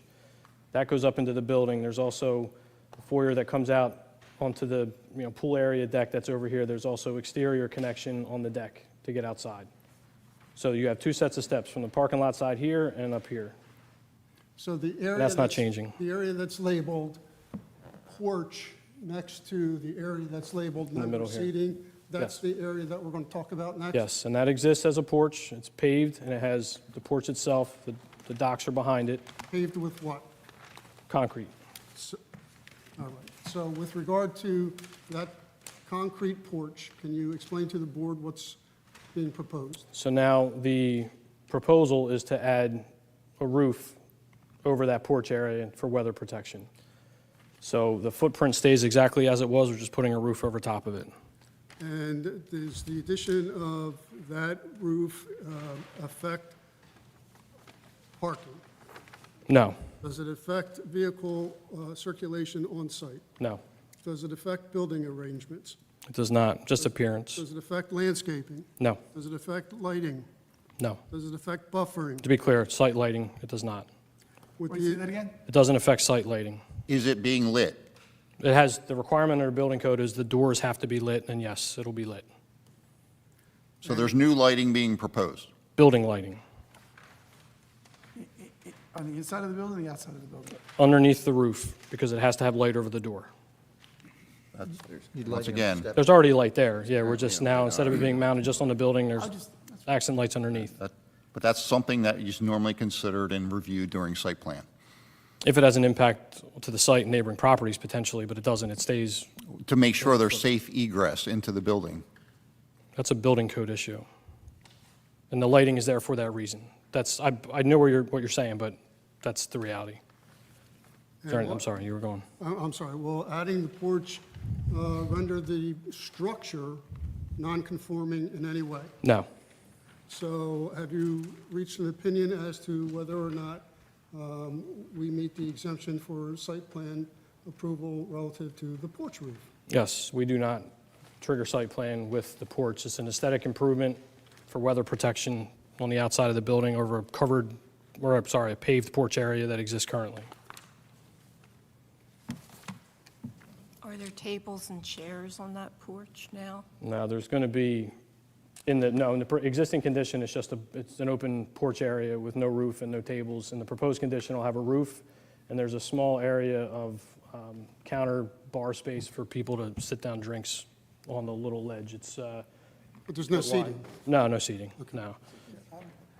The first one, I mean, I don't vote, so it doesn't matter. I'm starting to find the first one pretty persuasive. On this one, I guess where I'm confused is you're adding a structure. And in my experience, like we just had last night, the planning board, they had to come in there putting a canvas cover over a porch at a restaurant. That was site plan approval. I mean, once you start adding structures on commercial property. That was just site plan, no variances or anything? It No, was just for site plan? There were some variances, but you don't just get to. That's why they're there. Well, no, if it was just a variance, they'd be here. So. Oh, is it planning board, I mean, you're both saying? boards, yeah. So, I mean, when you start putting structures on commercial properties, I thought that was like an automatic site plan. You're saying that's not? No, not when it's architectural fenestration to cover a porch, no. If it created an issue, was mentioned with circulation or change the access, like if we took this door away and put it somewhere else. Is that new roofed area larger than the existing porch that's there, that's shown on the survey? No, maybe the eaves hang a little bit. It but- looked a lot larger, and it looked like it's pushed closer into the asphalt parking area. If you look at the survey that was provided as part of this application, like, it I don't know which one you mean. certainly looked bigger. And if you look on that plan that you have right there, No, you can this- see the, So what this shows, go back to that plan, Jay, please. well, this one here? Yeah, there's a light outline of where the existing porch is on that plan. Yep, It so. is- though- To me, so it the- looked a lot smaller than what you're proposing. All right, so this dashed line here is the existing roof overhang that's there with the columns for it. That's what you see there. This is a concrete porch area that's already an existing stair up to it. It's paved. We're just putting a roof on top of it. And on this plan that was approved in 2013, you can see the box for that area with the stairs on it. That's the porch that or the area we're talking about. And it's concrete, so you're not affecting lot coverage, is that correct? No, no, we're not impacting. It's the same set of steps, cleaned up. It goes up onto that concrete Nah, I got it. patio porch, and that's what that's shown on that plan. Okay, so I guess you say you're adding a structure that doesn't have site plan implications. Yeah, absolutely, yep. It's a roof overhang on a porch. So I have no other questions of Mr. Shul, however, it looks like Mr. Yeah, Earlis Craig's is going through about to have, something. is about to have some.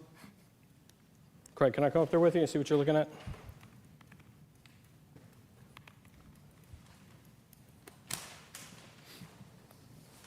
Which set of plans is this? Oh, these are Fenwick's, yeah, that's a set for the actual porch.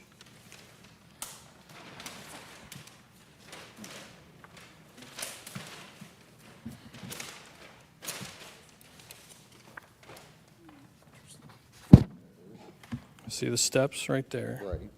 This is the concrete. See, move your finger right there? That's the limit of it. Okay. That's what that is. Yeah, the way they do their plans with the color does get. And that was also what I pointed out on that plan from 2013. It was the same, shown on that. And it was actually existing at that time. Honestly, we're not trying to pull anything on you guys. This No, is I was just. legitimately what we're wanted clarity doing. On the, once again, I did not review this as part of site plan review, so I have to ask questions Yeah, yeah, now. understood. Because we didn't have that opportunity. I'm glad you are. It's clarifying a lot of things that we didn't realize were, say, living at this, well, not living at it, but being around the site, we take it as common knowledge, so we appreciate the questions. And this is actually the first time this board has seen this, right? Because it's been planning board ever since the beginning, so we're happy to discuss. So again, I have no other questions. And Mr. Shulo, obviously, he stands ready to answer any questions that any board members may have. Do you believe the addition of the roof will affect drainage or landscaping? No, it's already paved and there's no landscaping on it, so no impact to drainage. And it's directly connected to the tidal water body anyway, directly next to it, so no. That's a normal consideration of site plan review. You look at roofed surfaces and whether it's focusing water in any direction. Something that really, just because it's over a paved surface, doesn't necessarily mean that it's not going to change the runoff pattern. So I'm just, We just had that in that thing the other night where the awning was going to correct, dump the all the water awning was into the landscape. channeling water into a landscape area, and the Shade Tree Commission was worried about that. So that's a normal consideration of site plan review. Mr. King, you were asking about off-street parking, and Mr. Shulo indicated that there was no standard for a clubhouse. I want to read into the record under section 52549, off-street parking standards, letter C. It says, number and location of required spaces. The following off-street parking spaces shall be provided and satisfactorily surfaced and maintained by the owner of the property for each building which, after the date of this chapter becomes effective, is changed in use, expanded, erected, enlarged, or altered for use for any of the following principal or accessory purposes. There's a standard for auditorium, church, stadiums, theaters, restaurant, tavern, or other places of public assembly. One could make a case that this could be a place of public assembly, I'm guessing, but if you don't find that effective or compelling, under number 12, the number of required off-street parking spaces for all other uses shall be determined by the planning board as part of the site plan review procedure. It certainly encompasses that. Well, we don't disagree, and it happened in 2013. That's the approved, That's- we've been looking at the When? approved site plan. When there is a change in use, expanded, erected, enlarged, or altered for use, or any of the following principal or accessory purposes, you take a look at the parking. There's We're no calling it- change in we- use. That's You look at the thing. parking Exactly right. analysis. There's no change No in change. use here. The use is a clubhouse. The Chapter 525 indicates that clubs are entitled to a dining area for members. There's no change in use here. So we have the approved site plan, there's no change in use, and that's the crux of what would be my closing, is the denial of the application for the interior space indicated site plan approval is required. If your position is that that's a determination or that's an appropriate basis for denial of a zoning permit application, then our position is, as Mr. Shulo testified, that this is exempt from site plan approval, so the denial should be reversed. Same thing for the porch or the roof over the porch. Sure, can you help me with this? I get asked this question more often than you might imagine about, although it usually comes up in the context of whether there's an expansion of a non-conforming use, I admit that. But this introduction of alcohol service to a prior use, okay? So, and I don't purport to know the answer, all right? And I don't vote, and I really, part of me is like, it's a club and they're having some alcohol in there, what's the big deal? I get that, okay? But I always imagine if I live next door to it, okay? And whether it's a clubhouse that is like where people go to knit, right? Okay? I didn't know such a thing existed. Or if it's a club, well, no, there are. I Okay. mean, there's plenty of clubs that aren't based on alcohol, believe it or not. There are clubhouses that are just general assembly places. Yeah. Okay? And then there's ones that are bars, all right?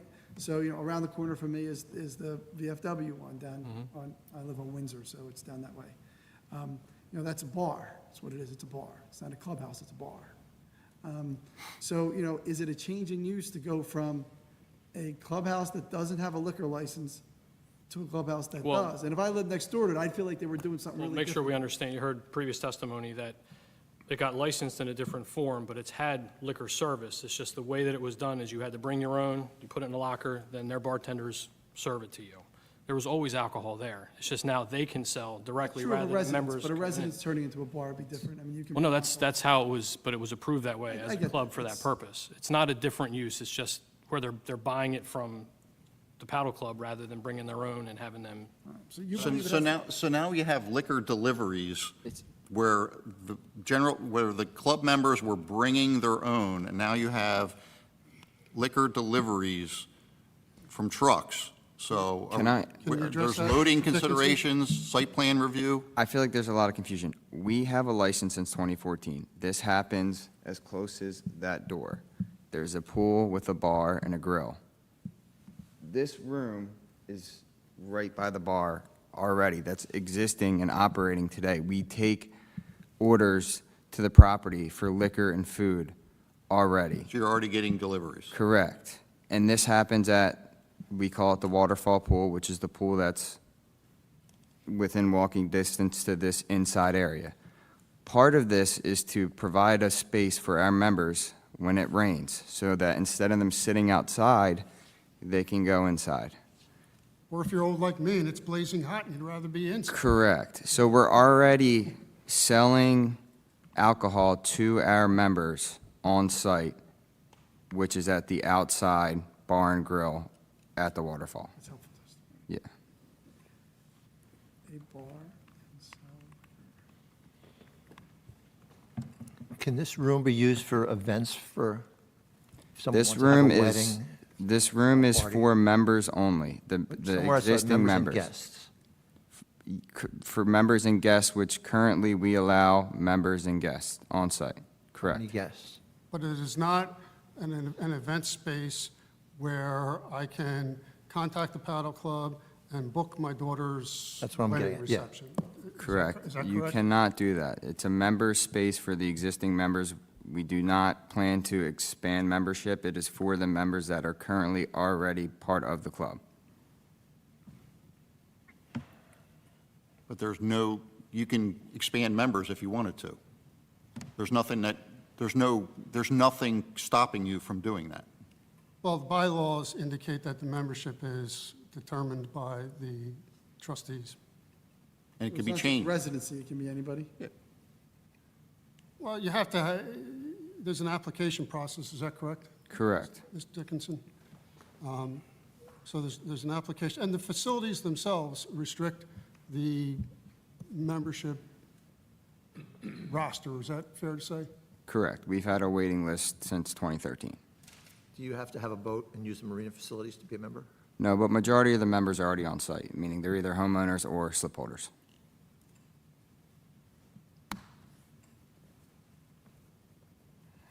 So to conclude, we made an application, each of these entities, SP, Cape May Marina, and Cape May Paddle Club, made an application to the zoning official for a zoning permit. In each case, the denial indicates site plan approval required. You've heard the testimony, you've heard my legal arguments as to why we think that it's palpably unlawful to deny a zoning permit on site plan grounds. You've already decided that issue. You've now heard Mr. Shula's testimony and testimony from Mr. Dickinson regarding why we think we're exempt from site plan approval. And if we are indeed exempt from site plan approval, then we ask that you overturn the official's decision and direct the issuance of a zoning permit. And if the zoning official, as Mr. King indicated, feels that we need site plan approval, he's free to put that on the zoning permit. I get it. I'm sorry, I feel like we're doing planning board work here, like, they're asking this board to decide what is planning board analysis. Going back to the original issue. Yeah, and I'm just like, How the I denial. mean, it's no offense to these folks, but they don't do a lot of site plans, you know? I mean, the other board, that's all they do, so it's just really weird that we're up here. I mean, fortunately, we have the same two professionals, not that we're giving great guidance, but I mean, the same two professionals on that Pretty board. capable. But, you know, in terms of like, seeing these all the time, and all my memory is from that board, you know, in terms of these. That's why our position is that when you make an application for a zoning permit, the issue is this, is the You keep- use. I'm not doing that again. You keep saying that, it doesn't make any sense, because some human has to decide if you need to go to the planning board. The planning board doesn't decide if you go to the planning board, so it's either gonna be the zoning officer who's making that guess, or the construction official, and both of them, when they're wrong, at least on zoning issues, come here. Yes, some human has to make that, but not in the context of a zoning permit. I That's all we're personally saying. think the law should be, if you want to hear king on law is, if there's something going on a commercial site, then the zoning official should default to needing site plan approval, and then you go to the zoning board and you find out if you have an exemption. That's what I think the law should be. Maybe it is. I don't know. No one's asked me to look at that yet, but I'm telling you, I think that gentleman over there sees you guys expanding from outside to inside, putting up a new structure, okay? And all this stuff going on in a commercial site, and he says, that sounds site planning to me, then I think that should go to the zoning board, and they should do all this analysis. Planning board. Well, that You mean the falls back to planning original board? position that the zoning permit should have said approved, but you may need zoning, or you may need planning board approval, you may need site plan approval. We can only appeal that denial to you guys as a zoning board. But, That's why we're here. but let's say, but then who makes that decision? No one's answered that question for me. Oh, you mean if we disagree Who with the tells you findings in you the need to zoning go to permit? site plan? You said we might. Okay, well, that's nice, but who says you do or you don't? Mr. Coughlin's answered that for me twice in 2 meetings, and both Yeah, times he building said, official. well, I guess it's the construction official. That's baffling to me, since our ordinance says the zoning official does determine site plan, and appeals from the construction official traditionally either go to Construction Board of Appeals or here. We're not arguing, just to be clear, we're not arguing or suggesting that the zoning official doesn't have the authority to enforce the site plan ordinance. That's not what we're arguing at all. I know that, but someone's got to decide if you need site plan approval, and I don't know anybody better than the zoning official. I'm not smart enough to figure that out. All right, so let's get to the end of this. So your testimony is in. Our testimony is in. Okay, so as I understand the issues, they're this, and you're going to vote on them because they've come here and they've asked you, so we're going to vote. Their position is, as to the one application, and I got to do this technically, there's 2 different permits they're appealing from. Let me find the other one. I had it open a minute ago. Okay. Try to bring some order with this for the appeal, I guess. Hold on, I'm sorry, I just got to find the actual denial. I will take help if anybody. I'm in this packet and I'm not seeing the denial. Which do you want first, Rich? I got them right here. I have them right here. Which do you Are they want in your, first? are they in your appeal packet then? Yeah. Yeah, okay. Here's the- All right, Here, Sabine. thanks, man. Over there. Sorry, I just No, can't you're find it in good. the packet. All right, so there's one that says, all right, so number 25 says, per special conditions of resolution, the interior licensed areas of the club shall be used solely as storage areas for alcoholic beverages. Club now seeking permission to use as bar and dining area. This change will affect circulation, parking, and other considerations of a site plan. So this is the inside part, not the building outside, the inside part. And it's their position that when this project was approved, the whole building was a club is a use, and the parking was designed for that whole club being used. And their position is nothing is changing in that regard. They're doing interior improvements under this denial, and they don't believe that that affects circulation, parking, or other considerations of a site plan. Mr. Hurlis is of the opinion that it does, that the change that's going on in there from storage to an active bar is of a nature that it may affect parking, and there may be considerations of ingress and egress from the building in terms of degree, and he believes that that's something that should be at least subject to site plan review. Is that accurate, Mr. Hurlis? Do you want to add anything to Yes, that? I just can't wrap my hands around the fact that we're adding a whole bunch of seats that aren't there now. They could expand membership, but they're saying that it's restricted, but these are things that are talked about during site plan review and end up in a resolution and are enforceable. So I can't wrap my hands around the fact that this is not a substantive change that is not exempt from site plan review. Okay, all right, so you've heard the positions of the parties. So in essence, Mr. Hurlis agrees with the zoning officer, so he believes you should affirm. The applicant, I've articulated their reasoning that all of their changes are internal, and they don't believe this affects site issues, like a site plan. So that's their positions, and their vote, neither one of them sound irrational to me. So the board's going to vote, and then we're going to do the other one separate. We're going to vote on them separate for you, okay? So on the one with the interior stuff that I just mentioned, number 25, I'd ask you to make a vote to affirm the zoning officer. I'm not saying that, I'm not implying that's how you should vote. We always kind of make it yes. So yes is that you affirm, agree with the zoning officer. No is that you disagree with the zoning officer, okay? So yes is agree, no is disagree. This is the interior? Yes. Okay, so this is the Cape May Paddle Club application. Correct. I'm calling it number 25. It's application number ZA 25-25. The other one is ZA 25-26. So I'm technically distinguishing them on that basis. Okay? So can someone make a motion so we can vote on that and move on with our lives? I'll make the motion. I'll second.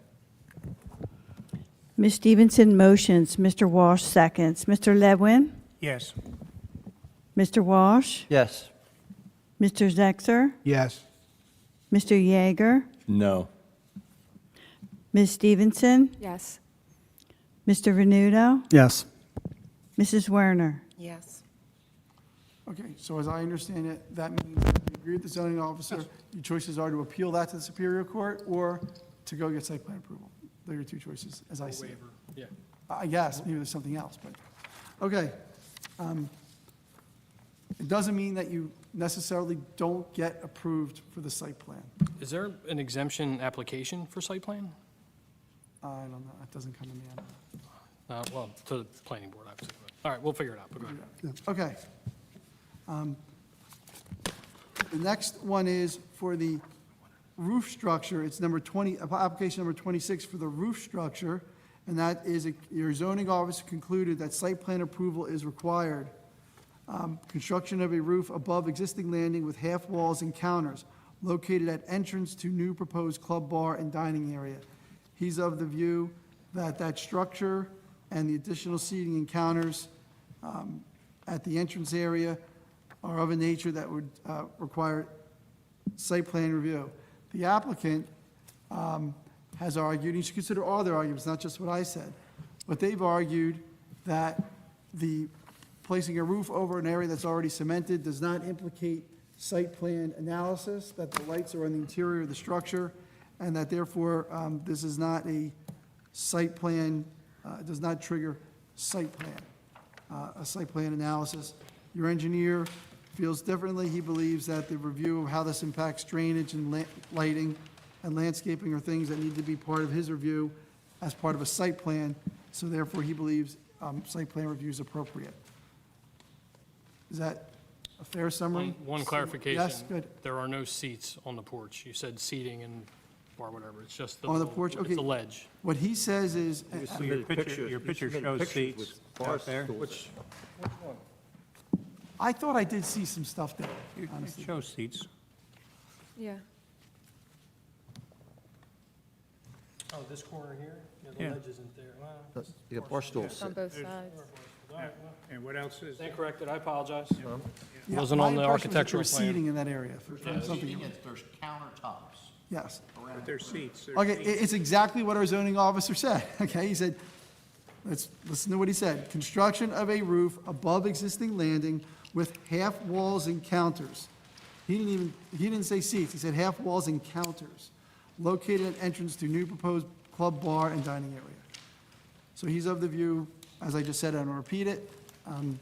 So, there you go. So we'll make a motion. Yes means you agree with the zoning officer, no means you disagree with the zoning officer. I'll make the motion. I'll second. Mr. Zexer motions, Mr. Venuto seconds. Mr. Levin? Yes. Mr. Walsh? Yes. Mr. Zexer? Yes. Mr. Yeager? On this one, I say yes. Ms. Stevenson? Yes. Mr. Venuto? Yes. Mrs. Werner? Yes. Thank you. Okay, thank you for that. Thank you for your time. Interesting stuff. You're going to hear it again now. You haven't heard the last of this, Mr. King. It's all right, let's keep it going. For 3 years. They're, Thank you, everyone, for your patience on the legalese. They're I not gonna- apologize. I like them better when I it's, promise the you. appeals are more. I was 3 years in the early years. It's such a, Yes. Are you making a motion? you know, kind of wrinkly. Can't believe that this. Do we have a second? Second. Thank you. Mr. Venuto motions to pay the bills, and Mr. Zexer seconds. Mr. Levin? Yes. Mr. Walsh? Yes. Mr. Zexer? Yes. Mr. Yeager? Yes. Ms. Stevenson? Yes. Mr. Venuto? Yes. Mrs. Werner? Yes. Thank you.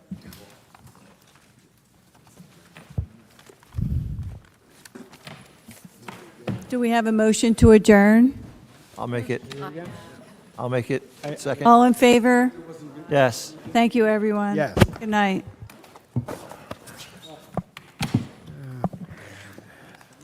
This must be yours. You couldn't have done all this last week when I wasn't here?